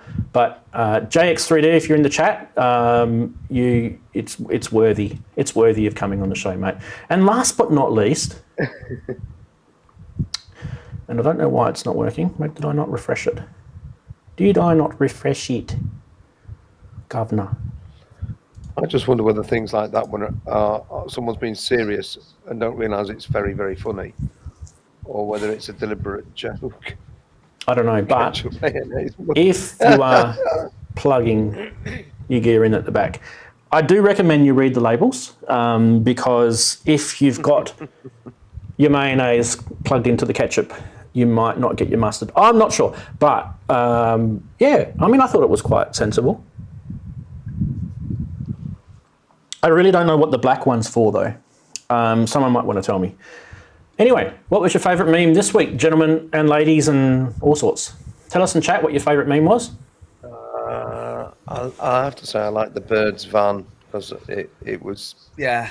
Birds charge. Is it real? Does someone really think that? Or is someone sticking two fingers up at people who are conspiracy theorists ad nauseam? I don't know. I thought it was funny. Good. Yeah. Yeah. Henrik's happy with your choice. What about you, Daren? That's what I said, the birds. The birds? The band? The van? Yeah. The band! Cool.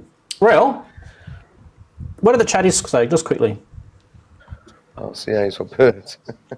Sockets. Everyone likes the sockets. Andy said the Mustangs. Grace is not sure. The Mustangs. Yeah, Grace is not sure the RCAs or the birds. Yeah, wow.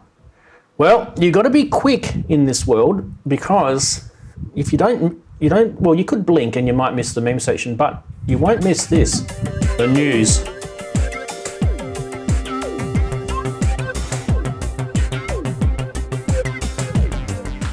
Yeah, I haven't bothered to change the stinger on that. Oh, God, why is that not working? Come on, you're kidding me, aren't you?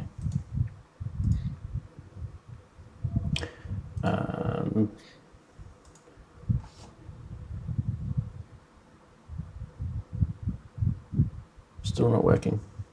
Same. All that coding runs. He said the told plant. you. Oh, exactly. Watch my show. It'll be brilliant. Oh, it's all gone pear-shaped. Out of the box. All gone exactly. Do you want me to get Rave in there? He'll sort it out. I just don't know why it's not working. He might pull your knobs and buttons off, but... Just give me a sec. There could be a reason why it's not working.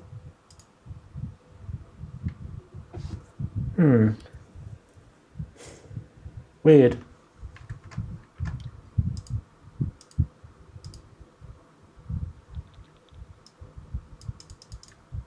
It's very strange indeed. Not sure.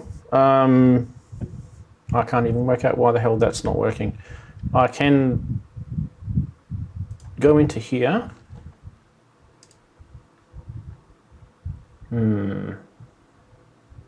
Data source.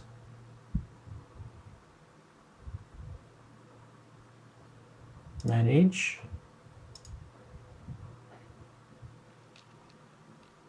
Oh, okay. It's got an error, that's why. That would explain it. There's an error. Too many things. Anyway, we've got it back to where it should be. I don't know what's going on there. It's like some internet error. I'm actually using, if you're wondering, to generate these titles, I'm using Google Sheets. So there could be a Google error. Anyway, getting on to frivolities. We just talked about at the start of the show, in the early show. If you've just joined us, you missed that, but that's okay. You haven't missed the most important thing, which is the news. And that news is that Modal have released a new firmware for the Argon 8. And I have done the update to that firmware on my Argon 8 here. But before I do, hopefully this button works. Oh, you're kidding me, aren't you?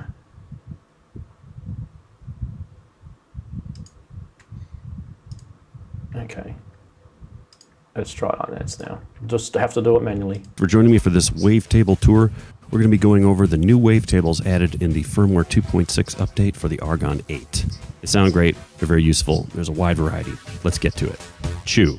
This one is pretty much a fuzzy square wave shape, and it takes on a more sinister identity as positive value increases in the position.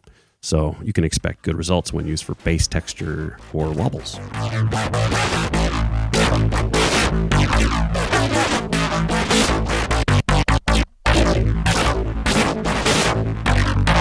Grit. Highly versatile table for making anything from hybrid keys to swirling pads. I'll give you an example here.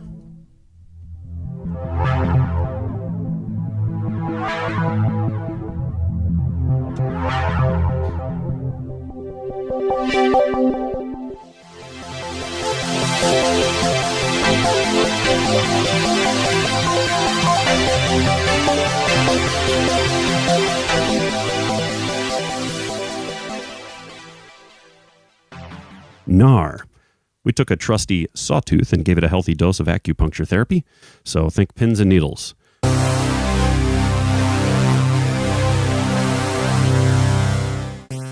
This table can get really nuts when you use it in conjunction with the phase mod and use Oscillator 2 running something like feedback. It's just unstoppable for all things gnarly.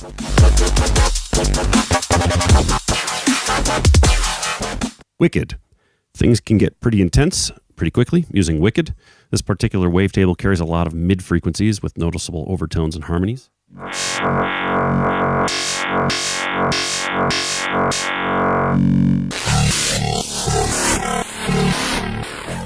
This sounds its best when it's being modulated, so inject some phase mod or sync or anything like that along with movements and wavetable positions from like LFOs or mod envelopes, and you'll be off to Planet X in no time. You know, just strange, cool, weird sound.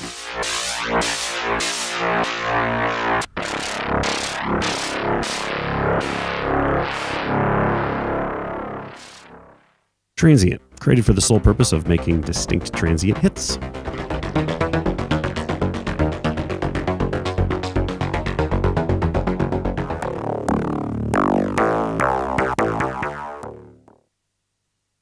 Feedback starts out over what could arguably have been a sine wave of origin, and gradually picks up in the mids and highs and becomes sort of a cross between an FM-infused sine wave and a sawtooth. So on its own, you could use this without much modulation and still pull off stuff like bells or mallet instruments.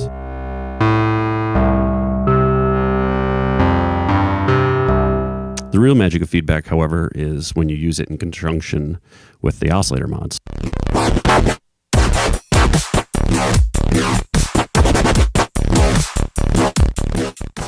FM organ, it's pretty self-explanatory. If you like organs, set this one up on oscillator 1 or 2.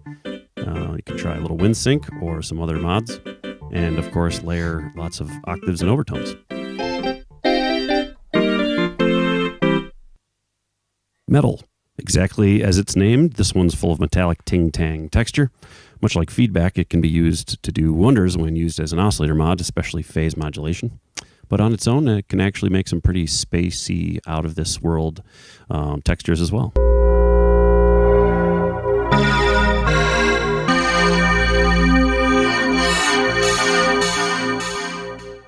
FAT. This wavetable is basically an oscillator shape sampled from an analog synthesizer, kind of put together and interpolated into a smooth wavetable. So for classic analog sounds, you can pretty much expect pleasant results when used with a filter envelope for stabs and risers.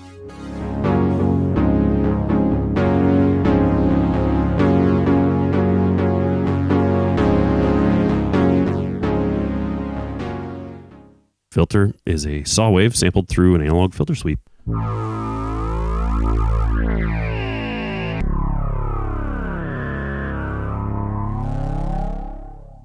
V-Sync, sampled from a CraftSynth 2.0 Vocaloid sync modifier.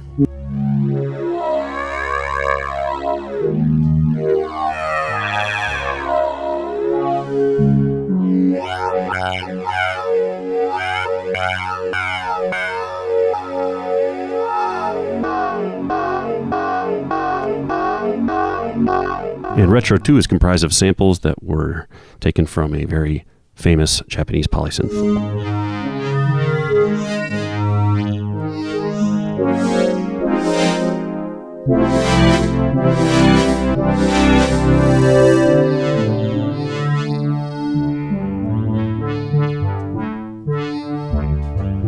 Well, that wraps things up.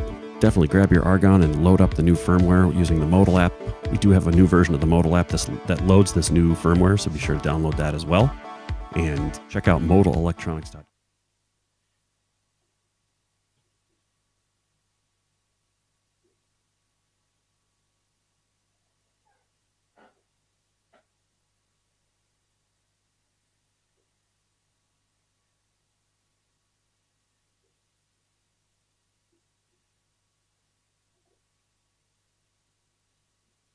Has he gone? I don't know, Daren. You're still there? Is Rant still there? I'm still here. Hello, guys. Oops. Oh, he's still. Hello. He just left on. I'm still.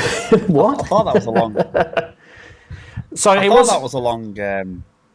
It was just quickly showing you the link to get to the Argon 8 firmware. If you haven't got it, there it is. You can go jump onto my website, and it'll take you eventually to where is it? Where is it? It is I've forgotten. There. It'll take you to here, and then you can scroll down, and there is the YouTube video, and there is the link. So that way I don't have to keep pasting these in the show, and that way you've got information about the news. Okay, cool. We go to the next one. Before we do, though, I do want to quickly grab comments. I know I was actually watching the comments come through with that video. I did a crap job of showing the new things because I didn't really know what I was doing. I just updated the firmware on mine. But the good thing about it is we can see all the different new waveforms that they've added, and I have to admit, they sounded really good. Some of them, if you're into dubstep, probably good, but some of them, you can hear kind of the old sort of historical wavetable sort of goodness coming through now.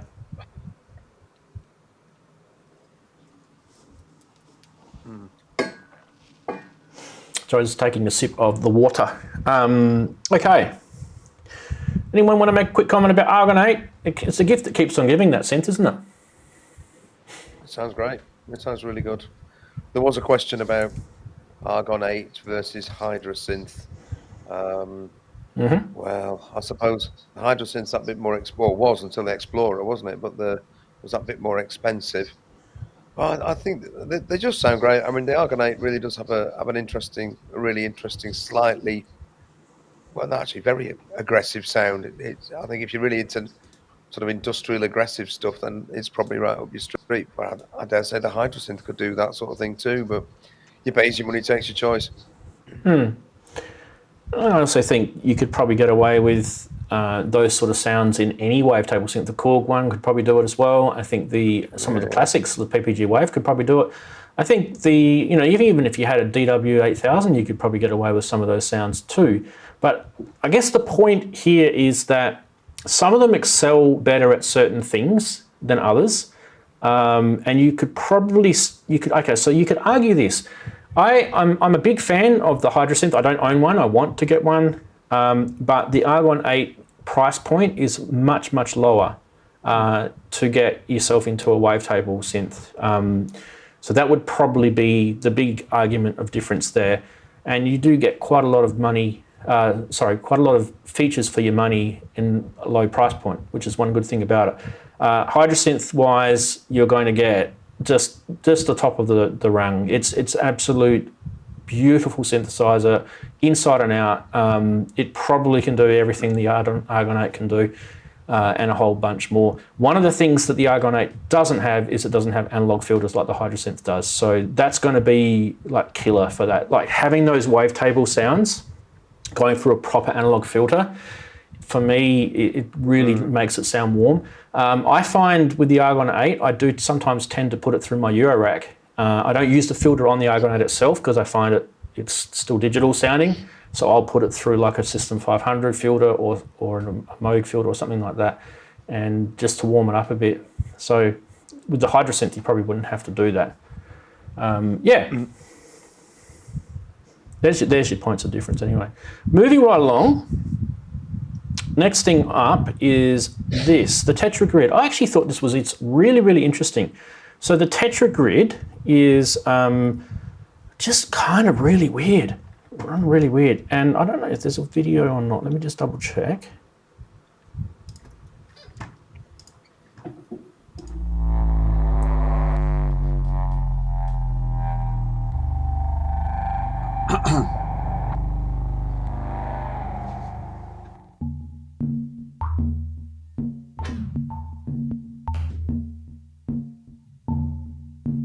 Well, that was helpful.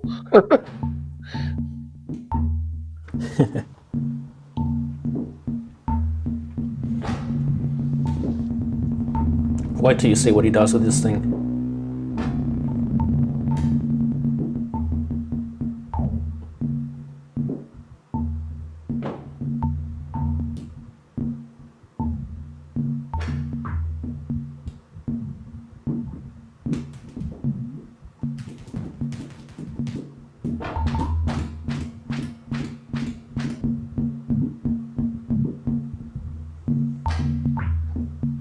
These are little magnetic things, right? Watch this.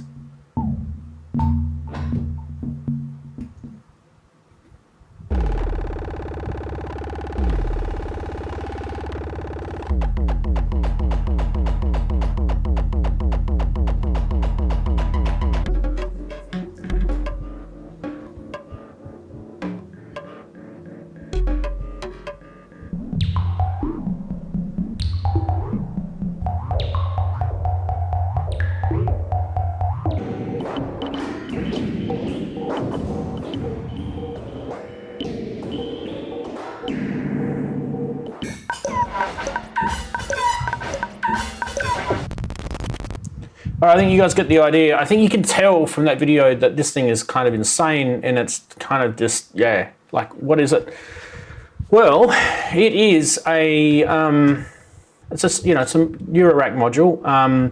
It's basically a 2D cross-section of a prototype that generates voltage via placing pins all over its magnetized board. So you've got that kind of, little tiny triangles, looks like a flower. And then you build those sort of connections through the cross-modulation touch points up the top. So if we go back to the graphic, you can see the cross-modulation touch points across the top. And this is kind of like an artistic way of getting funky with modulation and control voltage, if you like. You can use your fingers, you can use those magnetic things. I don't think there was a price on this. Let me double check. Yes, there is. £329 you can get this for. The link is back on my website. Yeah, what do you guys think of that? It's kind of way out there and funky, isn't it? What about you, Darren? We'll go with you first. This is a module I'd sort of like to rent first, because it sort of like sounds good, but you wouldn't know how. Or for me, I wouldn't know how much it'd be useful or like it. So it's a module that I'd like to rent for a month or so, and then you could decide on whether you'd really want to spend your money on it. Because normal, I could be one of those who see the demos, go, "Oh, I like this," buy it, and then it'll sit in the rack and probably never get used. But it does sound quite cool, but very weird. If that makes any sense to anybody listening out there. Yeah.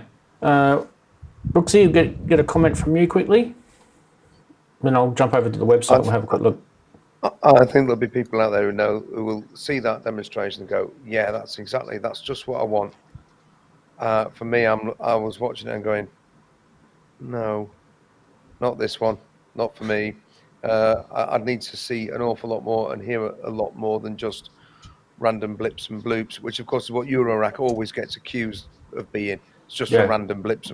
So I'm not sure. I think it reminded me sort of like sort of early electronic music things, of the cut up tapes and various bits. But no, there was nothing in that made me say I want to have that in my rack. So. Yeah, that's okay. So they're talking about it being related to periodic geometry, and they're talking about kind of, they've researched science and things like that, and they found these shapes in nature, and it's kind of visualizations of polytopes, cross sections, two-dimensional planes, and basically they're making that as your kind of your landscape. Then from that point, you can then manipulate modulation. And the thing about it is kind of learning how those different sort of dark and light shades of the triangles would kind of work with the inputs and outputs on this thing.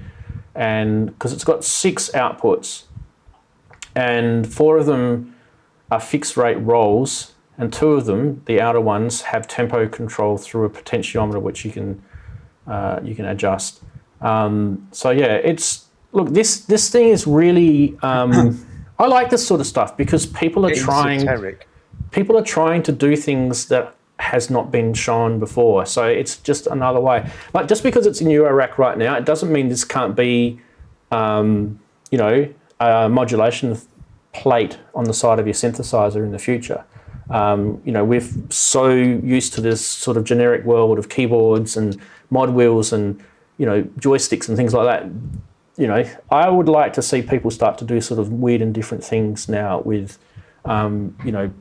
modulations with synthesizer, because that's where the sound design actually can go into its own, uniqueness. Waveforms can start to become a bit dry and generic. When you start modulating them with different things, that's when the magic starts to happen. Anyway, so that's the Tetragrid. Okay, quick little thoughts from the chatties. A lot of chatties probably aren't so much into Eurorack, but that's fine. Some of the ideas that comes from Eurorack ends in hardware synths. I just want to put that out there. Eurorack is like a proving ground for a lot of stuff. So, it's a good time to be alive, as Wigoo says. Right. Next thing to come is... I'm going to design a Eurorack module that's not based on maths at all, but is based on Latin verb conjugations and noun declensions, just to see. There's loads of words in that. Can you systemize it though? Yeah. You got to systemize it. A little bit too much. Yeah. If you systemize it, you'll be fine. You've got 5 declensions and 4 conjugations. Well, there you go. You get a grid of 5 by 4. But for the mass, I like that, Andy, because for the mass majority, people say, yeah, that's great. Because, I like going like that, working out different forms of creating stuff, whether it be from some maths way or using chess algorithm, that type of thing, using something different to create music. But at the end of the day, it's just like, is it any good? Does it work? Does it do what you want for you, not for everyone? Sometimes they get a little bit too down that rabbit hole, which I think actually puts people off Eurorack sometimes. Well, if you're put off by Eurorack, maybe you might not be put off by this.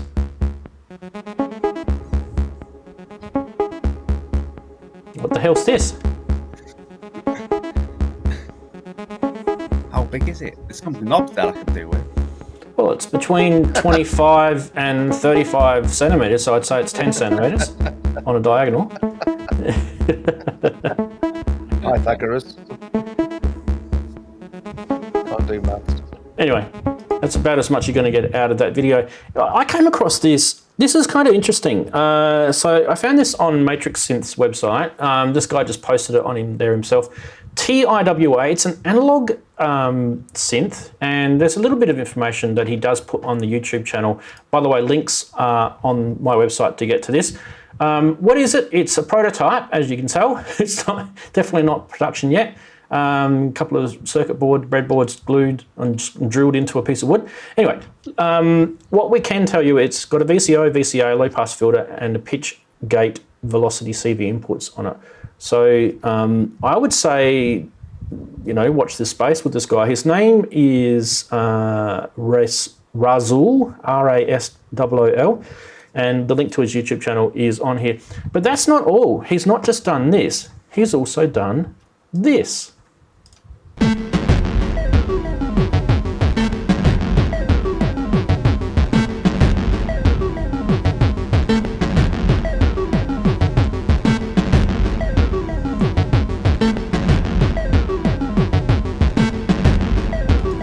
He does like his effects, and this is the next one. This is the FDSi8, and the FDSi8 is a digital synth prototype by the same guy, and all he's told us about this, it's been developed with an ESP32, which is a type of chip, and some codecs and components programmed with MicroPython. So he's actually used Python, which is a coding programming language, on an ESP32 to actually make digital synth. And I'm guessing with the FDSi, the 8 in there, I don't know, but I'm just guessing maybe it's 8 voices, I'm not sure. But if you look at the little icons across the screen, he's got some sort of little GUI happening there. Very, very tiny little thing this is. So I don't know where he's going to go with it. But I just thought, like, we are getting to see some stuff before it gets to some sort of commercial fruition. And I just love this sort of stuff. This is like someone's idea, putting it out there in the world and saying, what do you think, guys? Like these things could be, like I said, you know, 5 to 10 centimeters, very, very small little handheld things, you know, little mono synth, little digital synth. You could think of a million different things that you could sort of build with these things. Kind of teenage engineering sort of corner, isn't it, with this sort of stuff? What do you guys think? Well, kudos to people who come up with this stuff, because I couldn't, and it's great for them to make little things like this. And people to get out their ideas. It just seems you just have to see where it's going to go. You know, whether they come into anything that you'd want to buy in the end. But I think it's great that people do this type of stuff. I mean, they're not for me, but who knows? We don't know where that's going to, you know, progress to, or what it's going to come into, or. Yeah, Kev Human says. At least I can take it on the park bench. And Kev Human says you could probably squeeze that into a guitar pedal too. So, you know, you got to think about all the different areas of the world that this could, even inside a guitar, and turn your guitar into, like, not only just an electric guitar, but a synthy guitar. What about you, Brooksy? What are you thinking about this sort of stuff? We are thinking about Kent, who's just said no one thinks about the poor repair guy who's got to fix it in years to come. I like the sort of circuit board pyramid thing. I thought that just looked wacky. I wasn't sure about that little box, but then again, you know, I sort of break out into sort of a cold sweat with the chip tune stuff, which is what it sounded like to me. Ian J. Cole said he liked the DIY paint job on it. I thought it looked like one of those kids' xylophones with the different colours. It did, didn't it? That, yeah. Wanted to hit. I wanted to get me little sticks out and hit it. Hi, Jim. Hello, Mr. Glue. Good to see you, mate. Yeah, it was nice. It was nice. I thought, anyway, to seeing that, because now with all of that cool news out of the way, we have got basically a massive, big, long list of the next lot of stuff that's come from one company, and we have to talk about it because we all know there's the first one, the UBXa desktop. The UBXa desktop, they've released pictures of it. Bit of marketing talk, these guys, at the moment. This is on their Facebook site. While we're waiting for the chips finally produced to ship the UBXa, our engineers haven't been sitting still, and in the meantime finished the prototype of the desktop version. Like with all our other desktop modules, this one will be rack mountable too. We're super excited and we hope you love it too. So that's from their Facebook page. There's no videos, so I'm just gonna go through each one of these, right? And if you guys want to stop me and make a question or an opinion or anything, just say so. But what we could do is maybe do it all as a whole at the end. Next one is this one. This is actually a new product, which nobody knew Behringer were going to be releasing. This is called the Pro VS Soul. This is a Pro, the prototype, sorry, what am I saying, prototype? Polyphonic 4-voice hybrid vector synth with presets, full MIDI implementation, modeled after the Prophet VS from 1986. And it's got a whole bunch of extra functions, which you can actually see there in the picture. This is tiny, this little thing. It has 127 wavetables, 32 presets, plus a sequencer, arpeggiator, and the display with a little oscilloscope. And development is complete, and they're actually waiting on the chips to come from the factory, and it will go straight into production. Estimated price for the street will be $99 US. So that's the Pro VS Soul. We're going to keep going because there's quite a lot of this stuff. Then they've released this thing, which is the JP4000 Spirit. Behringer writes, when Yuli was 16, he built his first synth because he couldn't afford to.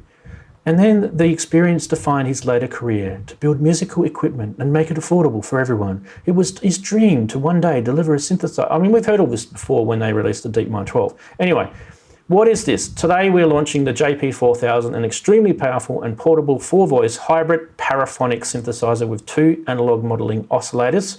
Note that I said they are hybrid. They're analog modeling, so they're not VCOs. However, there is an analog filter, and there's an arpeggiator, and there's an OLED display, which is not very well pictured in that picture. You can power this thing from your phone. And also you can connect headphones to it, play it via USB and MIDI keyboard, and or a PA recorder. I don't know why they said that, but anyway, don't let the size small fool you. There is a full-blown synthesizer in a micro package. So that's what they're saying about that one. And there's one more, so just hold your breath because there's only one more to go. And that is, if you've been not watching their Facebook site, yes, this is the Behremin, which is a theremin. And many people have asked about the progress of our Behremin. While it might have been a bit quiet, engineers have been working on the first prototype, and the team is super excited and will be adding some really cool new functions never been seen in a theremin product before.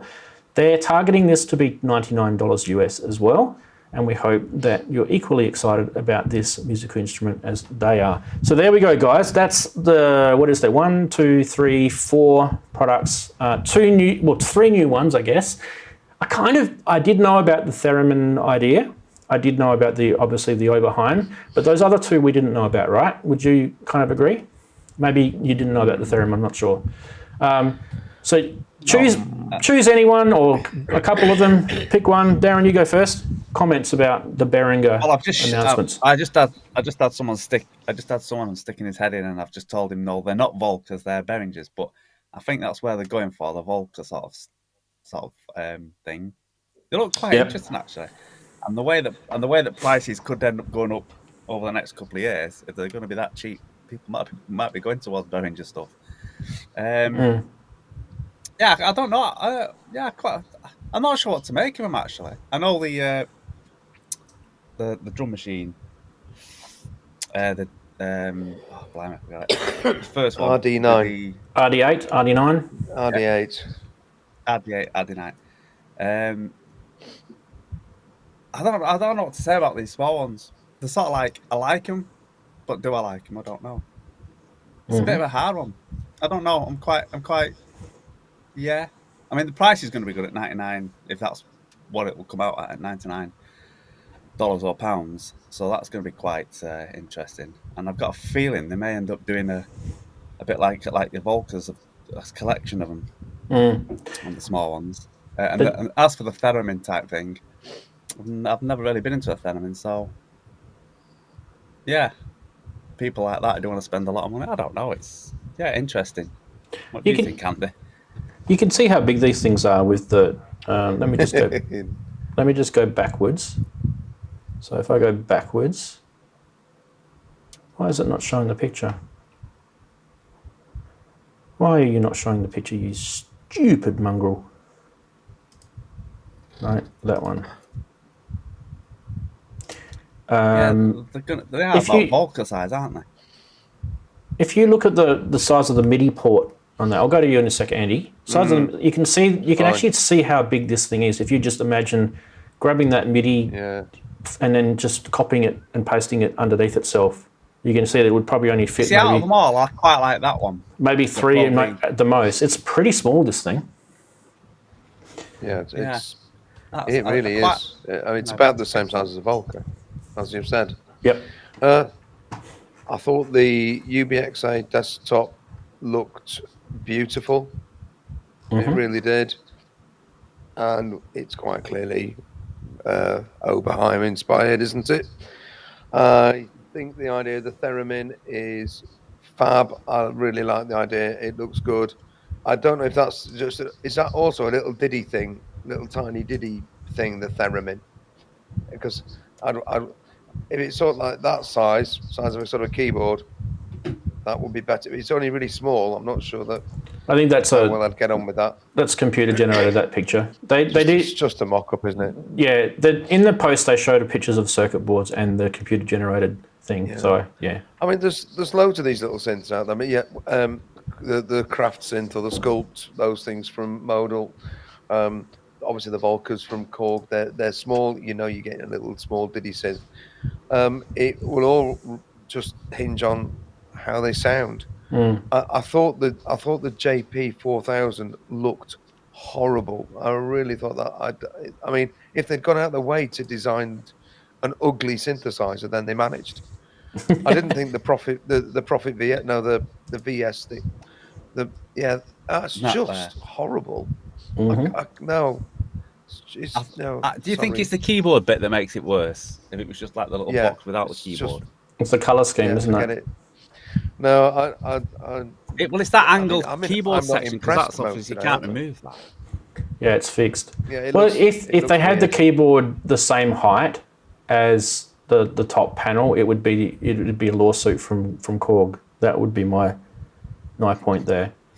Do you know what I mean? If they lifted that whole keyboard thing up to the same height as the rest of them all, I think that'd be my fave. I think as a small synth. That's the more interesting looking thing, and it's also an interesting thing. Looks a little bit base station-y, graphic-y in the blue. It's the Prophet VS. Yeah. It's taken its style from the original sequential Prophet VS. Yeah. Whether it's got all the same wavetables in it or not. What are the chatties saying? I think a lot of the social media chat about it has been Volca jokes. You know, especially in the synth meme area, where they're actually quite happy over there because it's not just Volcas now that they can fit up small cavities. They can now get these Behringer things as well. I'm not really sure if I kind of want to partake in those jokes, but look, I think Behringer are literally just having a crack at everything right now, aren't they? So I definitely think the I think the UBX is going to be pretty popular. I think people will like that. But yeah, not sure if I'll get it. The one I'm waiting for them to bring out is the Pro 800. The Pro 800. Without realizing it. They could what?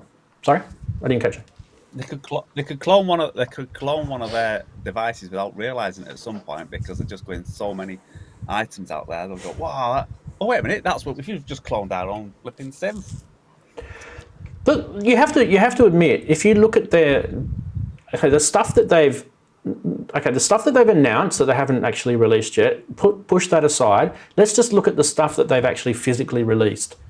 And if you add all the Eurorack modules, the TB303s, the RD9, the RD8, the DeepMind 6, the DeepMind 12, they're Neutron. There's so much stuff that these guys have released. They've got a lot of products now.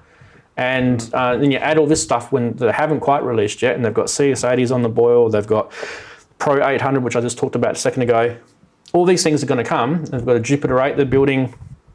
When they finish making all this stuff, they're not going to stop. They're going to keep going because they've got their own factory. And some of these synth companies don't have their own factory, so it's kind of the world is in their oyster right now. If they want to design their own things. I'm not listening for that. I just think it's a bit funny in a way. I think they've got like a big list of what they would like to do and what they want to do, and then they've gone, Yeah, build it all. Build it all. Yep, it is a bit of build it all. But I tell you what, I don't think anyone. I honestly don't think anyone predicted those two little synths. I don't think anyone would have predicted those two. No. Because I don't think they've ever mentioned anything about it. The theremin they whispered about. The Oberheim they talked about for years. They talked about the Jupiters, the CS80s. They talked about even the VCS3. They're going to do one of those. They've talked about all this stuff. They listed it like years ago, and so they're slowly picking all that stuff off. But in the meantime, they're actually also putting out other things as well. In fact, there's actually a couple of new Eurorack modules that they've just released as well. So things like, for example, the MIDI to CV conversion, you can get that now. There's a quad VCA module. There's quite a lot of stuff that just keeps coming out, and you guys probably don't even realize they've done it. Most of the 2500 stuff is now available. Even though they've talked about it being released, it's now physically available. You can get it, which is a nice thing to see. And I think in the sense that this chip factory that's not owned by Behringer, this is a chip factory that the whole world is struggling to get chips out of, literally because of that. There was a fire a few years ago in Japan in a chip factory. That they're managing to still punch stuff out is actually pretty cool considering. So yeah. That is it for news. What do you guys think in the chat? Who is going to buy a Behrimin? It's a great name, isn't it? Behrimin. Anyway, who's going to buy a Behrimin is the question, isn't it? Hey, I don't know. Depends on the size. Depends on the cost. I kind of like the Moog ones. Quite tempted if it's sensible. Yeah. I like the Moog ones. I'm not gonna be a liar here and say I don't like anything. I do like the Moog ones. Anyway, let's go into the next segment because we have got so many segments here. It's not funny. Bang.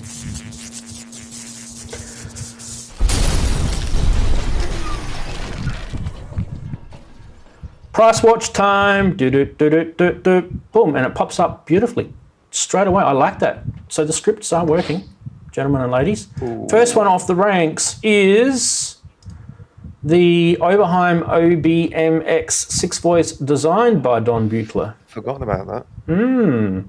9,000 Australian dollars, half that, £4,500. This one is in Washington in the US if you want to buy it. I don't know. I kind of feel this is a kind of forgotten about synth, isn't it, this one? What do you guys think? Who's got an OBMX in the chat? Has anyone got an OBMX in the chat? Let us know. I'll keep an eye on it. 19-inch rack mounting. Wagyu, have you got one of these? I know my chat is scrolling like crazy right now, so I'm not going to look at that. I'll look at the other one. Theremin is on his list, says Eddie. Cool. No one said it. Anyway, we'll go to the next one. 9x price. 9x the price it should be. Okay. What about this one? We talked about Modal today. You can now get yourself for about £6,500 a Modal 002 12-voice analog digital hybrid synth. This was kind of, do you guys remember when this first came out? This was their first big sort of project, wasn't it? This is before they changed, owners and personnel and stuff like that. This thing this thing is a behemoth of a synth, really. This was before things like Novation Peak came out. This was before quite a lot of that sort of stuff. So this was kind of, I don't know if £6,500 is kind of the sort of money you'd be wanting to spend, though. I think that might be a bit pricey. How much do you think they're normally worth? Would be the question. They were quite expensive when they were released, weren't they? But... Yeah. Does anyone actually have a 002? I thought someone might have had one. Who's got a 002? 11,000 is Australian dollars, if you're wondering. Australian dollars, it says AUD next to it. That means Australian dollars. So we have a very crap dollar. It's about £6,500, if you're wondering. Yeah, you can definitely get. I reckon you'd probably be looking at about 3 to 4, maybe 2.5 to 3 in pounds, 3 to 4 in US K, that is. All right, next one. The Analog Solutions Colossus. This is US dollars this time. And they've knocked $6,000 already. Why would you buy something like that and then get rid of it? Yeah, well, they're 25,000 quid, aren't they? If you want one, that's how much it will cost Analog Solutions pretty much to build it. Then you've got to be able to get it in your house because it takes up the size of a room. I have actually seen one of those in real life, and they are massive. They really are massive. And the idea of you buy one of those as an investment in the thought that it's only ever going to go up in price because there's only going to be a few of them makes a lot of sense. But that guy's not made any money, whoever that is, unless they are simply selling it on behalf of Analog Solutions. Are they saying, right, we'll don't sell think in the so. United States? Don't think so. These guys are in Nashville in the US, and Analog Solutions are in the UK, right? So yeah, don't think so. Yeah, but are they the distributors for them? Could be recording consoles. I don't know. Anyway, Wagoo mentioned that he's got a 002, and he said that they're cheaper than what the other guy was showing. Right. Yeah.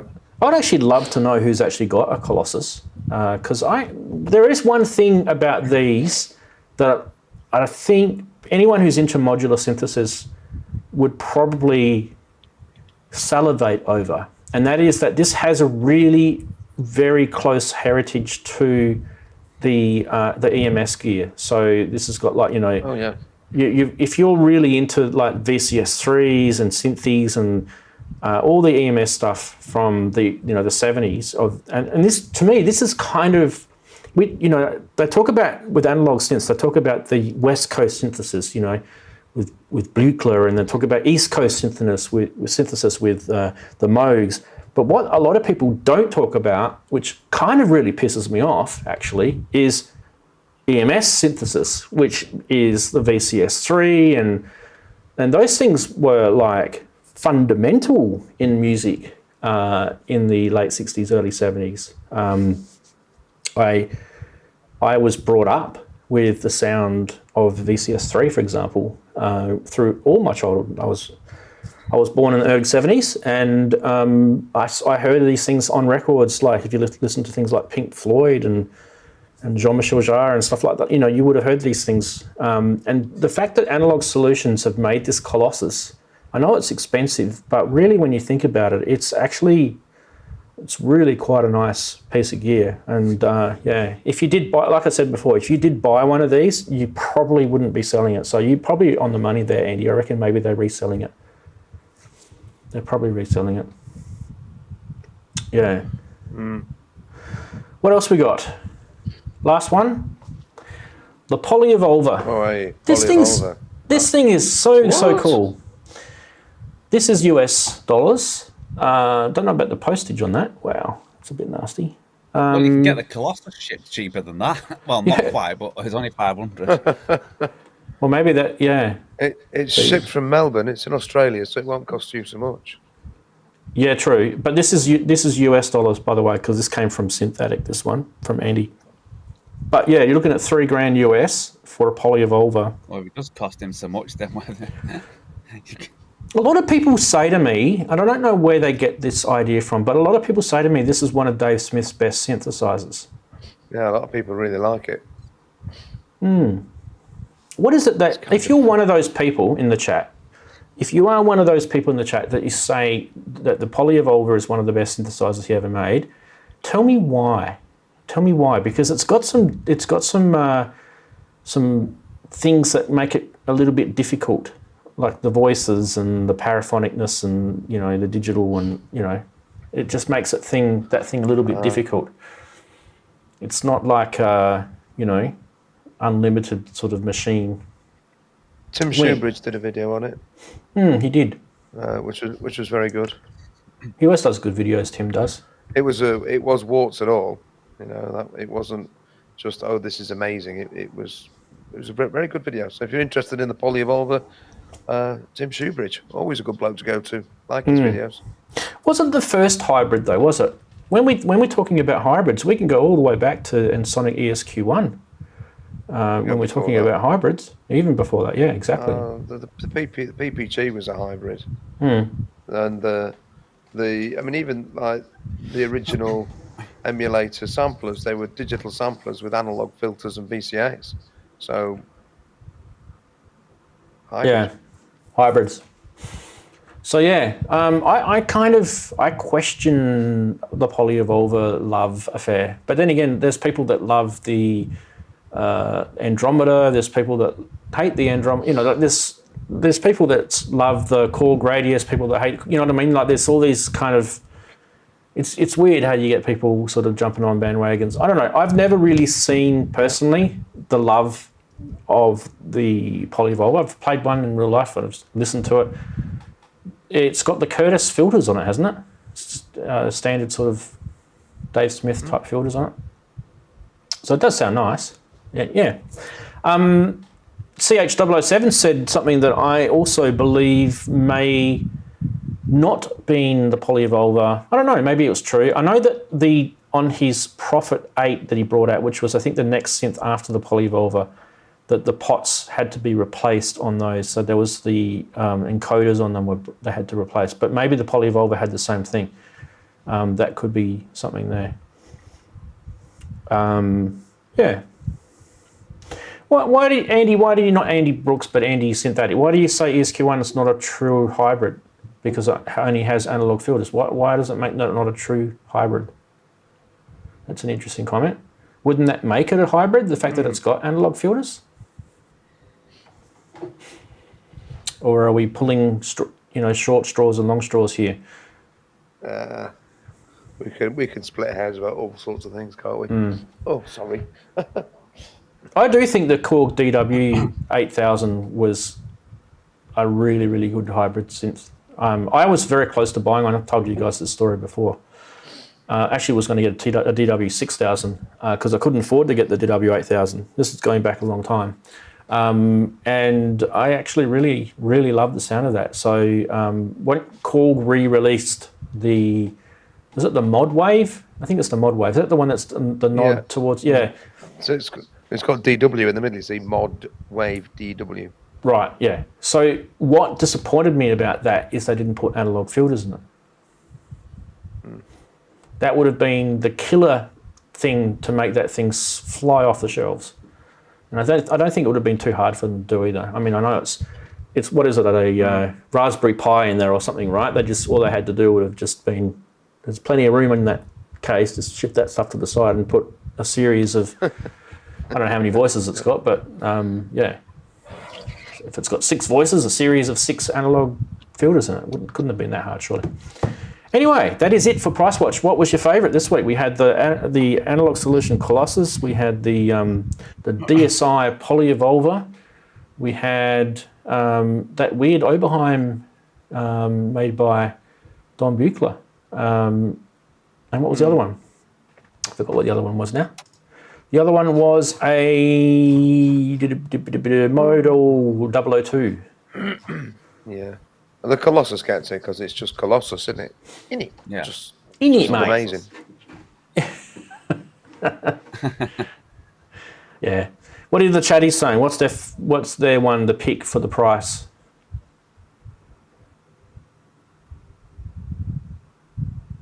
You do have to have a DAC to control. Yes, you do.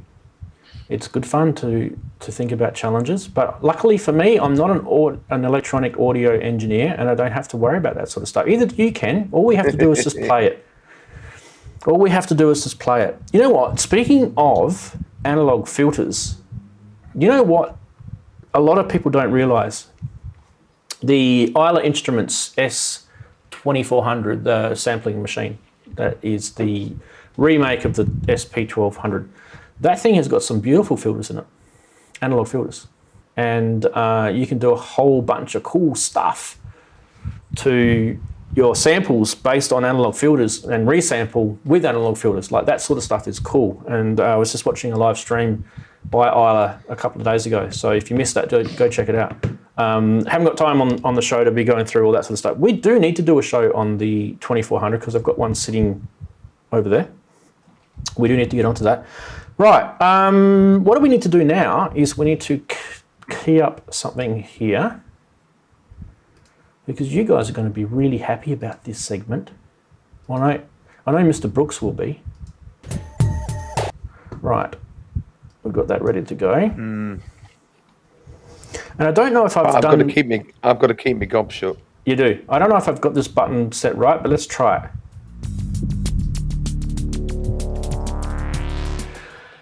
Yes, name that synth time. And if you're wondering what name that synth is, it's where we actually show you a video that has kind of been obscured visually of what you're actually not really supposed to be looking at to guess it. You're supposed to be listening at to guess it. And this is where you are showing your expertise as an absolute synth lord, which, you know, we've got now emoticons in the chat room where you can use the synth lord emoticon. If you can guess this synth, you have bragging rights for a week as being the first person to guess it.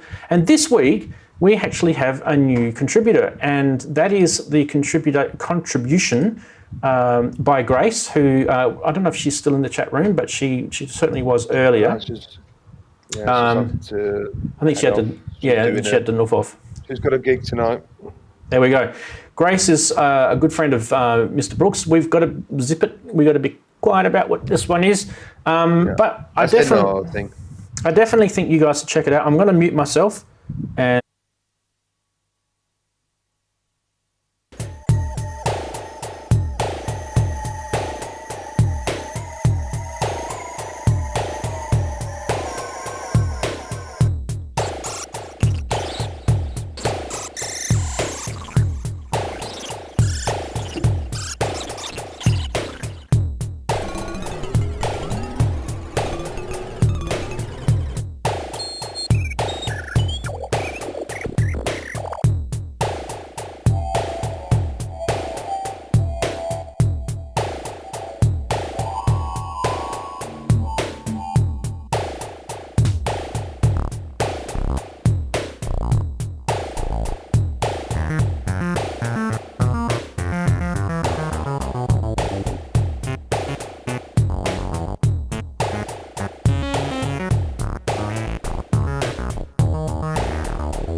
Oi, oi, oi, oi, oi.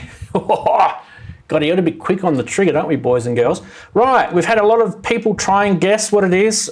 We've had KP2, Chaos Pad, KP3. Everyone's kind of going down Chaos Ladder, KP's sort of direction. Cresshead thinks it's a TB3. Interesting. Chaos Ladder Pro. Okay, so it looks like we've got a lot of people heading down the Korg route. But do we have any... CH007 KP1. Do we have anyone that's KP2. correct? Why don't we find out? Why don't we find out? Guys, it's too late now because we're going to reveal.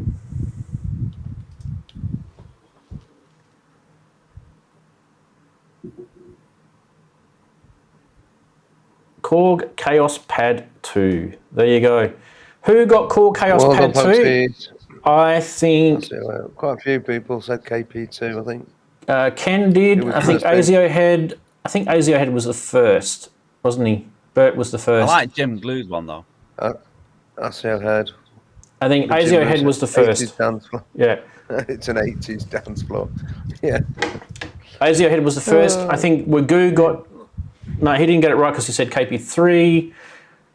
Native VS didn't get it right because he said the quad. KP1's not right. KP2 was Ken. So Ken got second. And then who else said KP2? I think someone else did. Yeah, anyway, let's go back to that image. She does show us the image of it. It is paused. Let's go back to the image. That is it, people. That is the KP2. I haven't actually seen a KP2 for a while. Especially a silver one. Is that silver? Yeah, it's all over Chillage People album. Yeah, it's all over it. I've got a KP3, and I've got the first version, not the plus. I've got a KP3, not the plus, and I've got an original Chaos Pad as well, which is like a red thing. But yeah, there you go. That was good. Thank you very much, Grace Griffin, who is a regular on the show and a good friend of Mr. Brooks. And she was dying to do that one. I think, unfortunately, someone guessed it. But So it's fairly common, the KP2. But yeah, well, she was showing me the other day like that, and I didn't realise that you could do all those sort of synthy bits on it. I just thought it was like it was nearly always used as effects, delays, the reverbs modulated, and the so I didn't know it was capable of that. So it was a real nice surprise. Yeah. Now, if you are actually someone who actually wants to, like Grace and like quite a few people now who have sent theirs in. We had Mr. Wagoo, we've had Daren, we've had Eddie, who's been the champion of Name That Synth. I've even done a couple. So if you do want to send one in, it's very easy. All you got to do is get in contact with me. You can get in contact with me through Discord, which I showed you guys earlier in the show. I'll just bring it up again quickly. There's the Discord link down the bottom of your screen there. Or you can message me through social media, through Facebook or whatever, email, whatever like that. I will give you instructions on how to go about it. And the good news is that I'm going to hit update on my page, and if everything goes well, that update should have happened. Let's just double check. Refresh this. It has, beautiful. Now I have updated the page, and all the information for today's show is now live on ranzee.com. If you go to ranzee.com, which is just there, and you just click on that the top left-hand corner, that's the update for today's show. There is all the information, funny side, already in. All the news already in, including all the Behringer stuff. Then all the price watch stuff is already in. And then Grace's Name That Synth. But what we've got left to do, and I've just given you guys a little hint, is one more tiny little thing. And I'm probably going to get a copyright strike for doing this, but I really don't care because this is worth it. This is a really, really, really, really cool thing to do. Now, let me get the stinger for it. Have I got the stinger for this set up? I can't remember. Not that one, not that one. Sorry. That's Name That Synth. I don't know if I've got the stinger set up for this. Just give me a sec. Let me. God, sorry guys. I've forgotten to do something. So busy this week. I can't even remember where to find it. Yes, I do. I know where to find it. It should be in here under stingers. And my eyesight is going really, really shitty right now. There it is. I thought I had this loaded in here. Anyway, why don't we do this?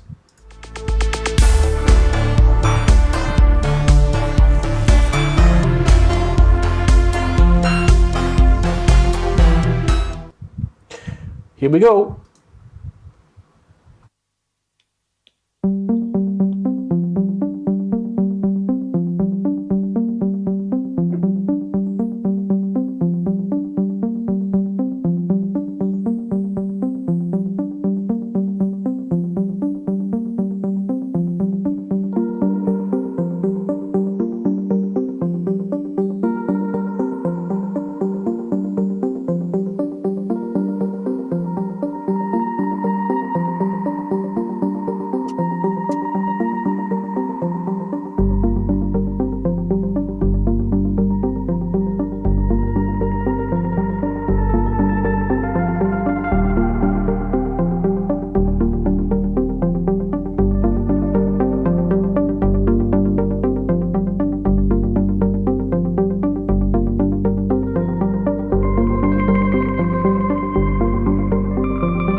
Yes, still playing in the background.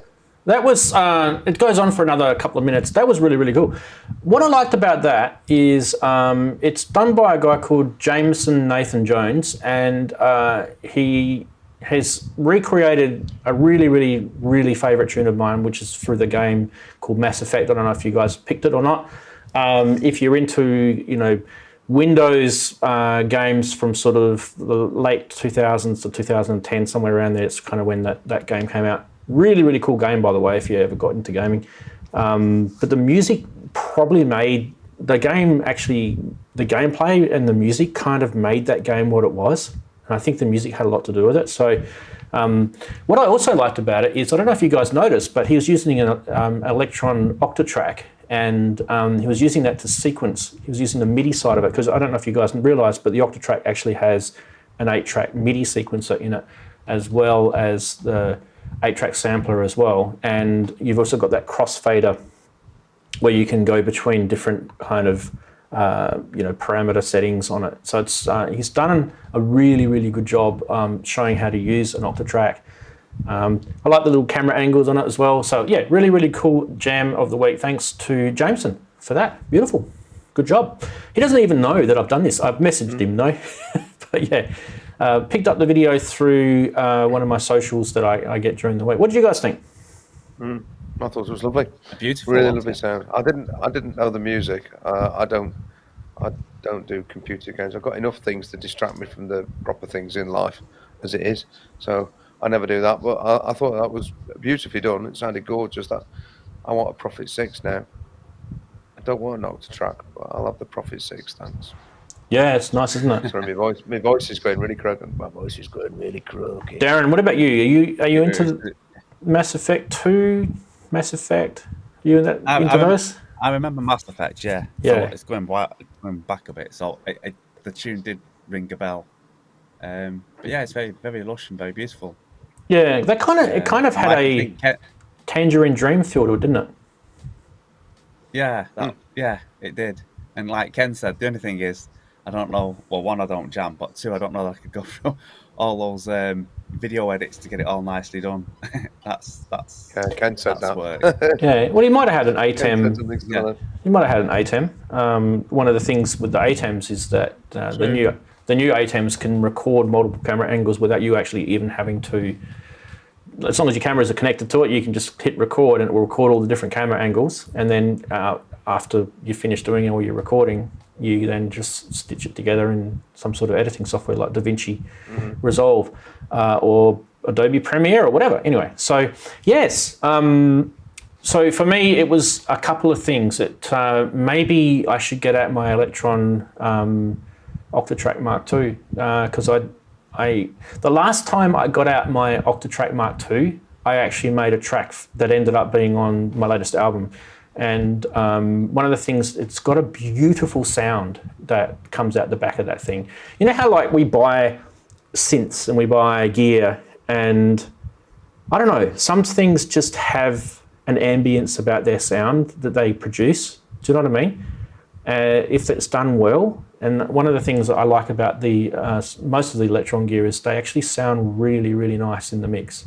The engineering, because they're making audio generating equipment so that, you know, last thing you want is like a crappy sounding thing. And some things do sound pretty bad unless you add effects to it or if you compress it. You know what I mean? Like you've got to add extra things to it.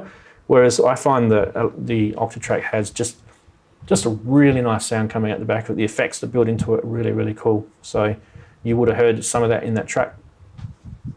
A lot of people do rate the Electron stuff. There's lots of my friends have got Digitacs and Digitones and Analog 4s and all this sort of stuff. So they're a company that I think's been a bit quiet. Would you guys agree? Of late, the last things that they produced were those two smaller sort of modules, weren't they? The sampler and the FM thing. They kind of been a bit quiet. Maybe there's something coming out. I don't know. I wouldn't have a clue, by the way. No NDAs with me. Yeah. Mr. Ken Flux with it Pierce is in the chat room and he's saying, Man, I really need to sell my Rhythm Mark II. It really hurts me how little I use it. Well, you can sell it to me, mate, if you want to. I'll buy it off you. I love the Rhythm. The Rhythm. It's a really, really interesting drum machine, actually. Yeah, Cresshead said the MPC sounds nice too. I agree. MPCs have got a beautiful sound coming out the back of it, and I think even more so now than they did when they first produced the latest iterations, like the version of MPC Live, the first firmware that they brought out compared to now, they've improved the sound coming out the back of those things as well. Shipping to Down Under is no joke. Yes, I know, mate. I know. We'll talk about it later. At the moment, I don't really have the cash on me anyway. So that is it. We've got to the end of the cool parts of the show. Wow, there's a lot to get through. You know that took, Daren, an hour and a half to get through all those segments. I can believe, yeah, isn't it? An hour and a half. That was. It didn't seem to go that long, though, did it? Goes quick, doesn't it? Goes quick. But when you think about it, like when you've got all the news, all the different segments, and you sort of pile it all on, and there's a lot of news this week too, which probably doesn't help. But yeah, hour and a half. And what have I got left? Probably should start wrapping up the show in a minute anyway. I've been streaming now for 2 hours and 45 minutes. So the pre-show adds to that, of course. Don't forget too, next couple of weeks, I think we've got, let me just set my calendar here. Let me see what we've been working out here.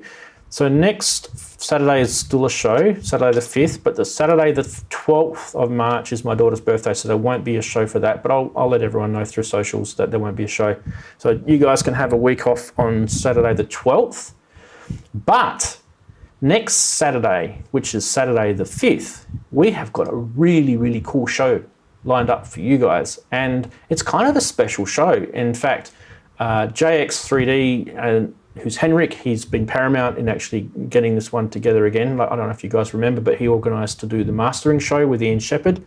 But next Saturday, we have got a special show where we're going to talk about the issues that people have when they have hearing problems. And they are going to be people that you will really know well, and they're going to be on this show.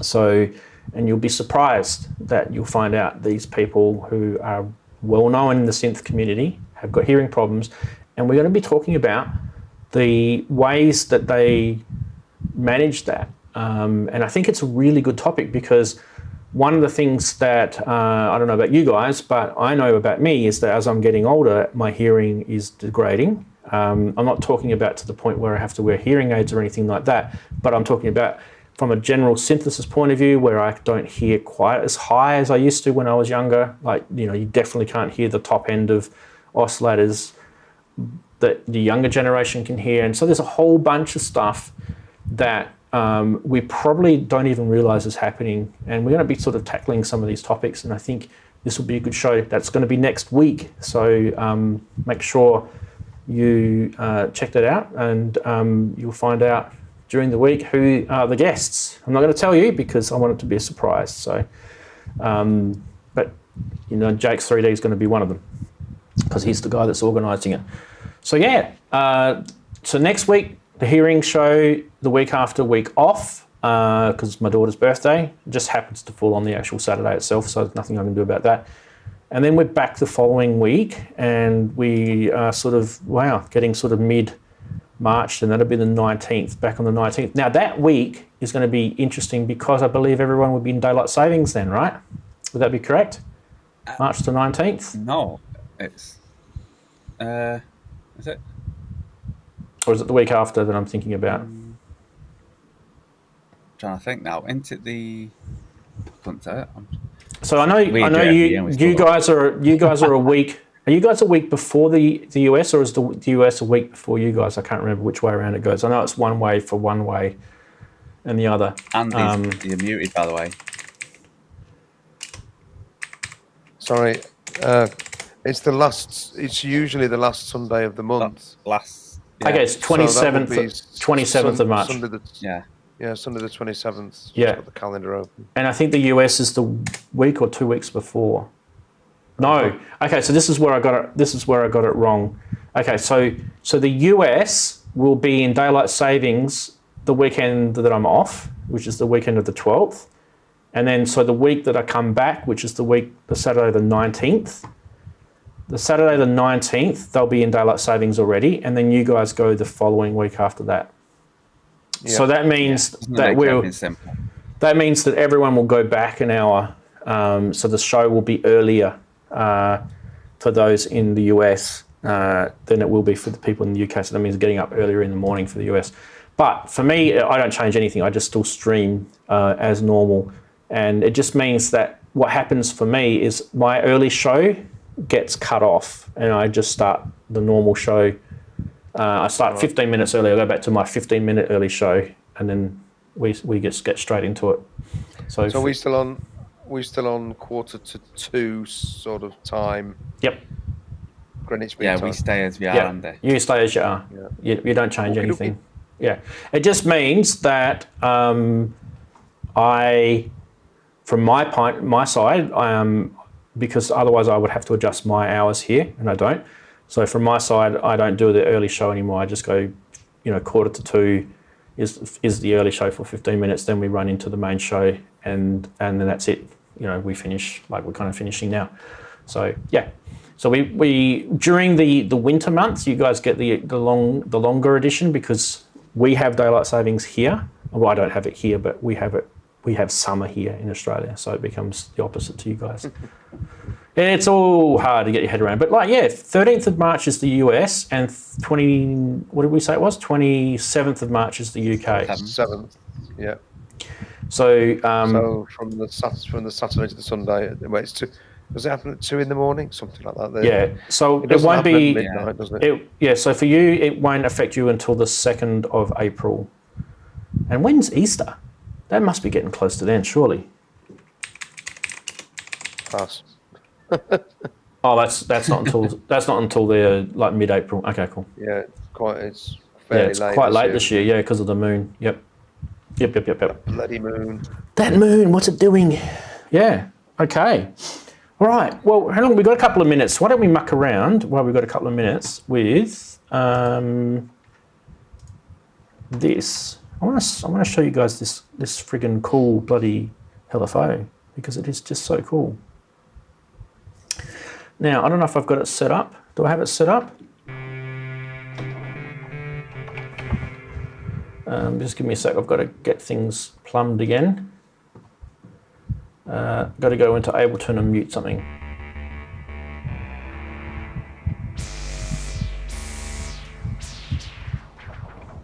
All right, can you hear it now?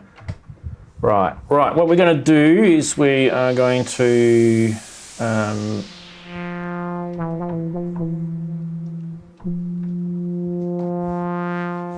all right, so I've got these two LFOs connected. Okay, so the first one is this orange cable connected over to the pulse width. So let's get the pulse width happening, which is that bottom one.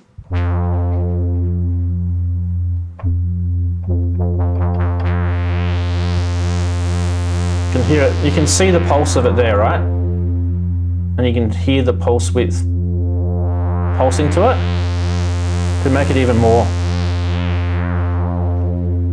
acute.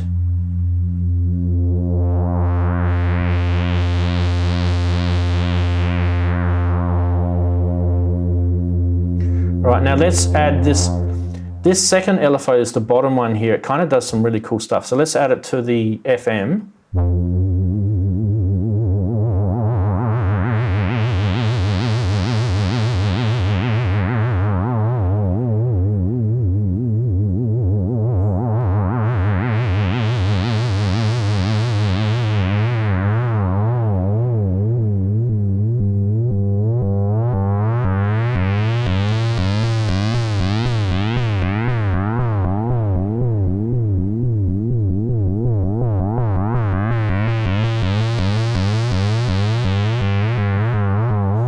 Turn pulse widths off.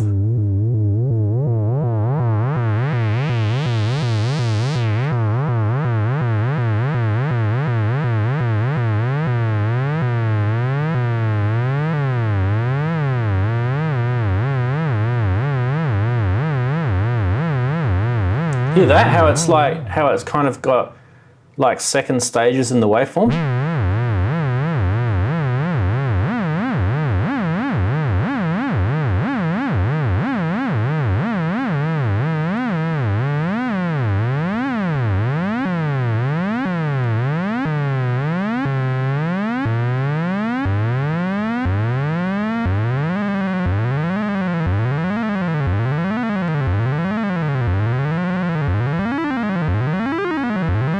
Hear it step now.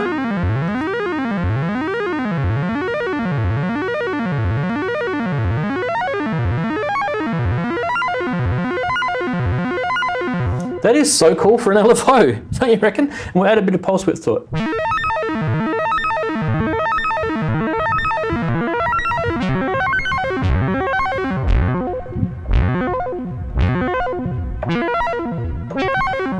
I just love that LFO. That's the bottom one, by the way. So the top one does the normal waveforms, and the bottom one does all that kind of weird steppy sort of stuff. I love it. I'm going to put it through an oscilloscope and show you guys one day, so you can actually see it's kind of like goes like a little step ladder. It looks so cool. And just think about all the sonic things that you can do. I was just doing that with pitch. You could do it with a filter. You'd have a filter sort of steppy sounding filter or whatever. Yeah, not bad. How deep is that 2 HP module? Because some of them are really got quite a big circuit board stuck at the back of them. Yeah, so don't forget the Nifty case is very shallow. So the Nifty case itself. Oh, it's in your Nifty, yeah. Yeah, I think it's. I can't remember what it is actually. I do have a ruler here. And the ruler's falling apart as I'm doing it. The Nifty case is about. I kind of feel it's like less than 70 mil, like the height from there to the actual the bottom part of the case, and I actually think somewhere around the place I do actually have the measurements for the 2 HP LFO. If I can just quickly find my manual area 2 HP LFO, they do tell us in here, don't they? Specifications. It is 42 millimeters deep. So there's your answer. Right. So yes, easy going, right. Some of them are pretty bad. I mean, like in terms of deep, the deepest module I've got is my dope for spring reverb because of those RCA connectors on the back. Yeah. Most of the quite a few doper modules are really quite deep. They're really quite a big circuit board on the back. But I like that because the way that he's designed the circuits, like he hasn't gone into kind of like crazy miniature sort of SMD components. He's done it properly with through hole, and it's just so much more logical. And the way he's designed his modules, you can mod them if you know a little bit about electronics. And the way he's labeled the circuit boards too, it's just so intuitive. Like you can actually go in and mod them. So even just with that spring reverb, you know what you're doing. Yeah. Well, it's not too hard. The spring reverb, there's guys who have desoldered the RCA connectors on the back of it, and they literally just hardwire the RCA cable. So that solves what about 10 mil off the bottom of it. So you can fit it into shallow cases. Very good. What do you think of the LFO? It's pretty cool, isn't it? That's actually really very funky. Keep making me spend money, Ranz. They're cheap. The 2 HPs are cheap. What did I pay for that? £60, £65 or something? Yeah, they're not a lot. That's not too bad. One of the things I forgot to mention too is that you can actually you can CV the there's a range switch up the top too, which we didn't even go into. We're in the low range, by the way. So it does go into audio rate, the top range, by the way. So it goes crazy. So you can actually use it as a low sounding oscillator if you wanted to, audio. Anyway, it has a reset and a rate, so you can actually send it a clock. So you could put like a gate clock to that, and then you can also CV control the wave as well. So that resets your cycle. Yep. On a clock pulse. Yep. Absolutely bloody brilliant. Brilliant, isn't it? It's just a tiny little module. Yeah. Yeah. Oh, shucks.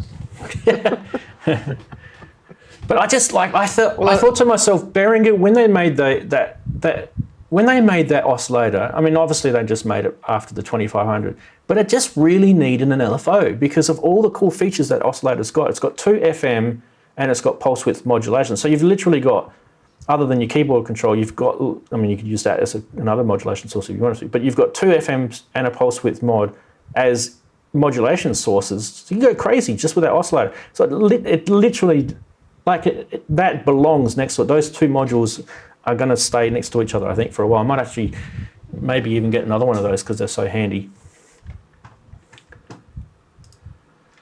Yes. Sorry about all the people that don't like Eurorack. I was doing an Argon 8 before, so don't whinge. Slap. Yes. I did get another module too, but I won't talk about it. I did last week. Last week we talked about the DIY module that I made, which is the oscilloscope thing, the oscilloscope thingamy. And someone said to me during the week, they said to me, you didn't really show the features of that. So what I might do is, I won't be able to do it next week because we're going to do the hearing show. So a couple of weeks' time, I'll go into actually showing what that, it's not really Eurorack that's showing this, it's actually the DSO 150 thing that you buy off eBay. These are all the features that are in that. But once you actually learn a little bit about what an oscilloscope does, you can kind of do some really, really cool things. I mean, I've got an actual physical oscilloscope right here, the Siglient one, which actually has the, it's 2500 going into it. Literally right here, bang. In fact, I might even be able to show you guys it if the camera lets me. We need to get the controller and go left and show my messy desk. There you go. Because that oscillator is constantly sending out a signal. This is you won't hear it because I'm not triggering it with a keyboard or a VCA, right? That's literally coming straight out the back of the oscillator right now. So you can actually see the LFO modulating the pulse width there. So we can actually slow that down. Sorry, wrong one. So that's maximizing that pulse width. So that's from literally from the minimum to the maximum. So you probably won't even hear it if I. Let's turn. There you go.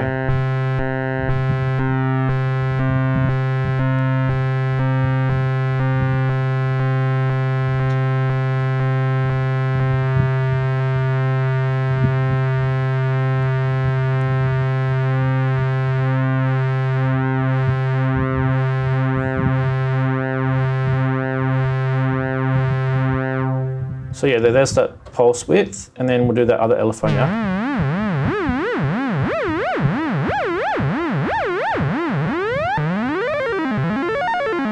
What I might do is, instead of actually showing you the waveform coming out of the oscillator, I might actually show you the waveform coming out of the LFO. Let's see if we can do this. Click auto, bang.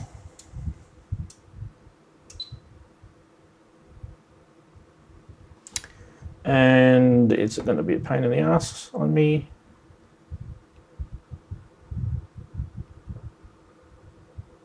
Here we go.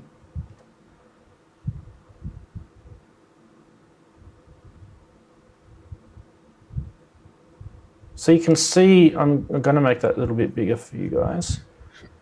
I need to bring that down a bit.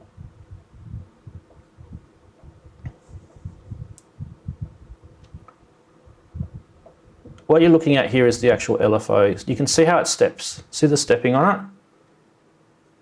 See how it's like jagged? So that's where it's getting that sound. Can't do it because I've actually unplugged it. But see how it's not a smooth looking triangle? It's like jagged, right? I can change it. These are all the different waveforms it's doing. I'm actually just changing. This is the LFO we're looking at, right? These are all the different waveforms that one does. So there's that first one. Look how it's kind of crazy. See, it's kind of doing like low and high rate triangles. So let me just show you what that sounds like. Got to unplug it, sorry.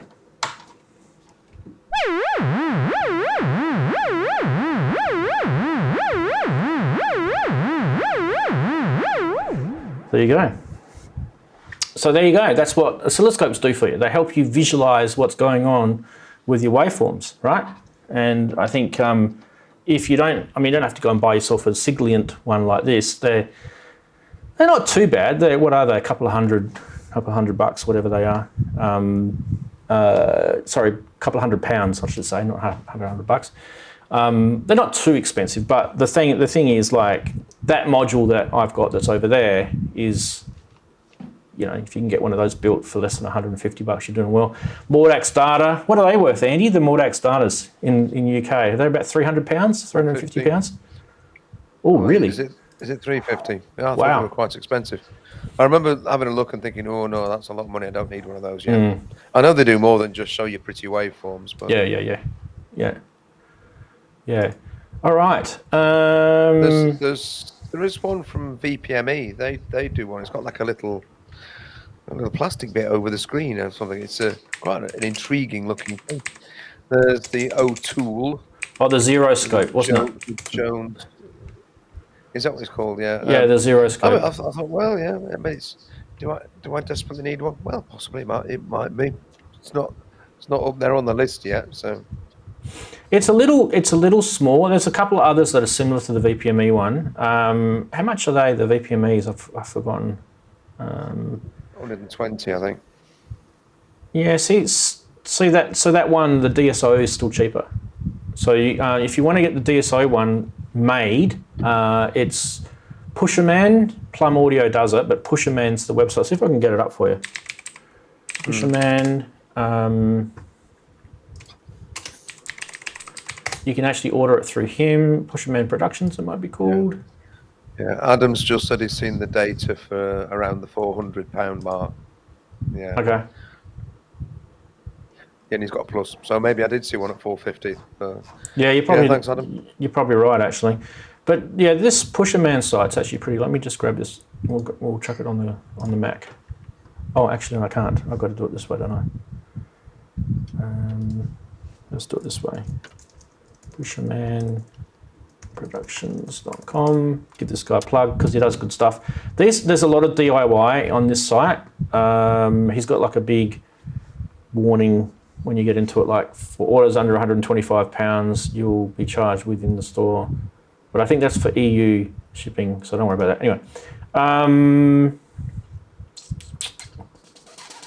Module 174. Is that it? The oscilloscope? Yeah. No, that's not. That's the Ornaments and Crime, which is actually really, really cool. That's, right, yeah. Like, that's a really, really cool thing to get.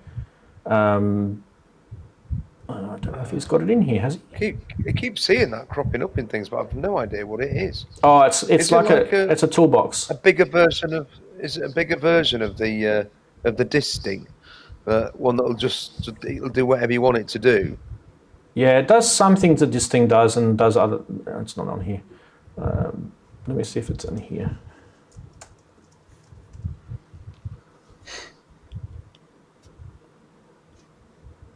That's the kit, but I don't want the kit. I want the full version.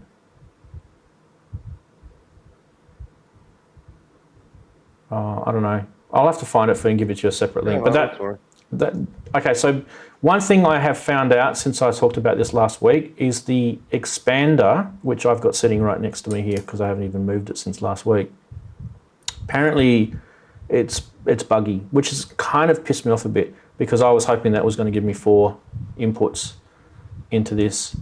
So I need to get hold of this guy and find out why I'm hearing that the expander is buggy. I haven't actually made my expander yet, but anyway, you don't really need it. You can just use it for the single input. I mean, compared to the price of a Mordax data, you're looking at like less than a quarter of the price, isn't it? So If you build it yourself, it's like way less than a quarter of the price, but you're not going to be doing that. Anyway, I think I've seen it for around $100 and something. Let me just see if I can find it again. Plum Audio. It might be just through Plum Audio. Plum Audio might do them direct. Yeah, here we go.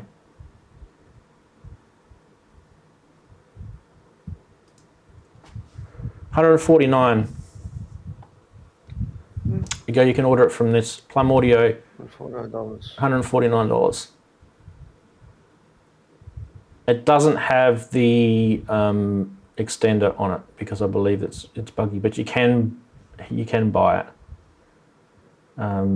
Anyway, so yeah, fully made, $149. I reckon that's pretty good value. By the way, lead time, he's not too bad. It's 2 weeks. So you basically order it and he goes and makes it. It took me about 7 hours to make, and when I say that, that's like with kids running in and making dinner and taking kids to school, and like I don't know how much of the 7 hours I actually was sitting on my ass soldering.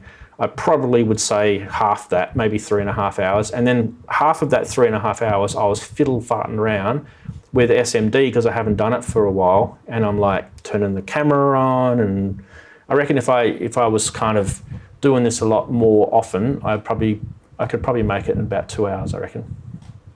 So it's actually not that hard to make. But I'm not saying it for you, Andy. I'm just saying other people watching the show, just us, right? It's like we're having a monologue with each other. But yeah, that'll probably get you what you want. There's a smaller one you can buy through Modular Grid. I saw it, and it wasn't the Zero Scope. There was something else, wasn't it? So 120 for the Zero Scope, but it's a smaller module, right? So it's got a smaller screen. Yeah. So I think the Euroscope's better. It's got a nicer screen on it. I mean, you can see it there. From here, it's actually like it's a different, like a decent size. Where's my little pointy stick? Your pointy stick, Andy. There. Yep. That is it. There. I'm actually touching it. Professor Ranzee. Look. Professor Ranz points at the. You can see the screen right there, right? So from a long way away, that screen is still pretty decent in size. Yeah. Anyway, the other option is just to go out and go hammer and get an Modal starter, which is probably what I'll end up doing. I'll probably end up getting a Modal starter, I'd say. Yeah. I don't. I'll be honest with you guys. I don't really enjoy doing the soldering itself. Like I kind of get stressed out because I'm so worried I'm going to stuff something up, and then I've paid all this money for all these tiny little components, and I'm going to have to wait and order it, and weeks go by, and then it sits in the corner. I don't like that part of it, but I do. The way he slowly did himself out of DIY. I do like the achievement at the end, and I do like the saving of the money part. So the saving of the money DIY is good. The building it is crap. But the achievement at the end is awesome. So, like, yeah, do you know what I mean? It's a love-hate thing. No, I honestly don't. I don't recommend that. If you're not really starting into the soldering, I don't recommend you do it. I really don't. Oh, someone commented before about the little Commodore 64 just over my shoulder, the little baby there. I promised that I'd bring it out a couple of weeks ago. It's a tiny little thing. I'll grab it. It's just a tiny little, it's a FPGA version of an 80s classic Commodore computer. So it's tiny. I don't even know if they still make these things, but basically there's like a tiny little FPGA in there, and it's powered off of USB, and it's got a HDMI port in it. And you plug in 2 joysticks, and yeah, it literally emulates all the old classic Commodore 64 games. I've had it on my channel before, but yeah, thought I'd show it. It sounds pretty good too. Dear, oh dear. Yes. Can it run BASIC? Yes, it can. Absolutely, it's got BASIC in it. If anyone's interested, I've just listed the custom Neutron on eBay. And they can see my other items if you're curious. Yeah. Send me a link, Mac, through wherever you need to send it. Facebook or email or Discord or whatever, and I'll paste it in before we're about to wrap the shop, so be quick. Be quick. There's two different versions of that Commodore 64, by the way. There's two different versions. There's the little mini one that you just saw, and there's also a full-size one. And when they made the full-size one, they actually made the keyboard on top. That keyboard on top is a false keyboard, doesn't actually work. But the full-size one, they actually made the keyboard on top work, and which is actually really cool because you can actually use an original bread-bin Commodore 64 keyboard with the emulator. You don't have to plug in another keyboard or anything like that. So,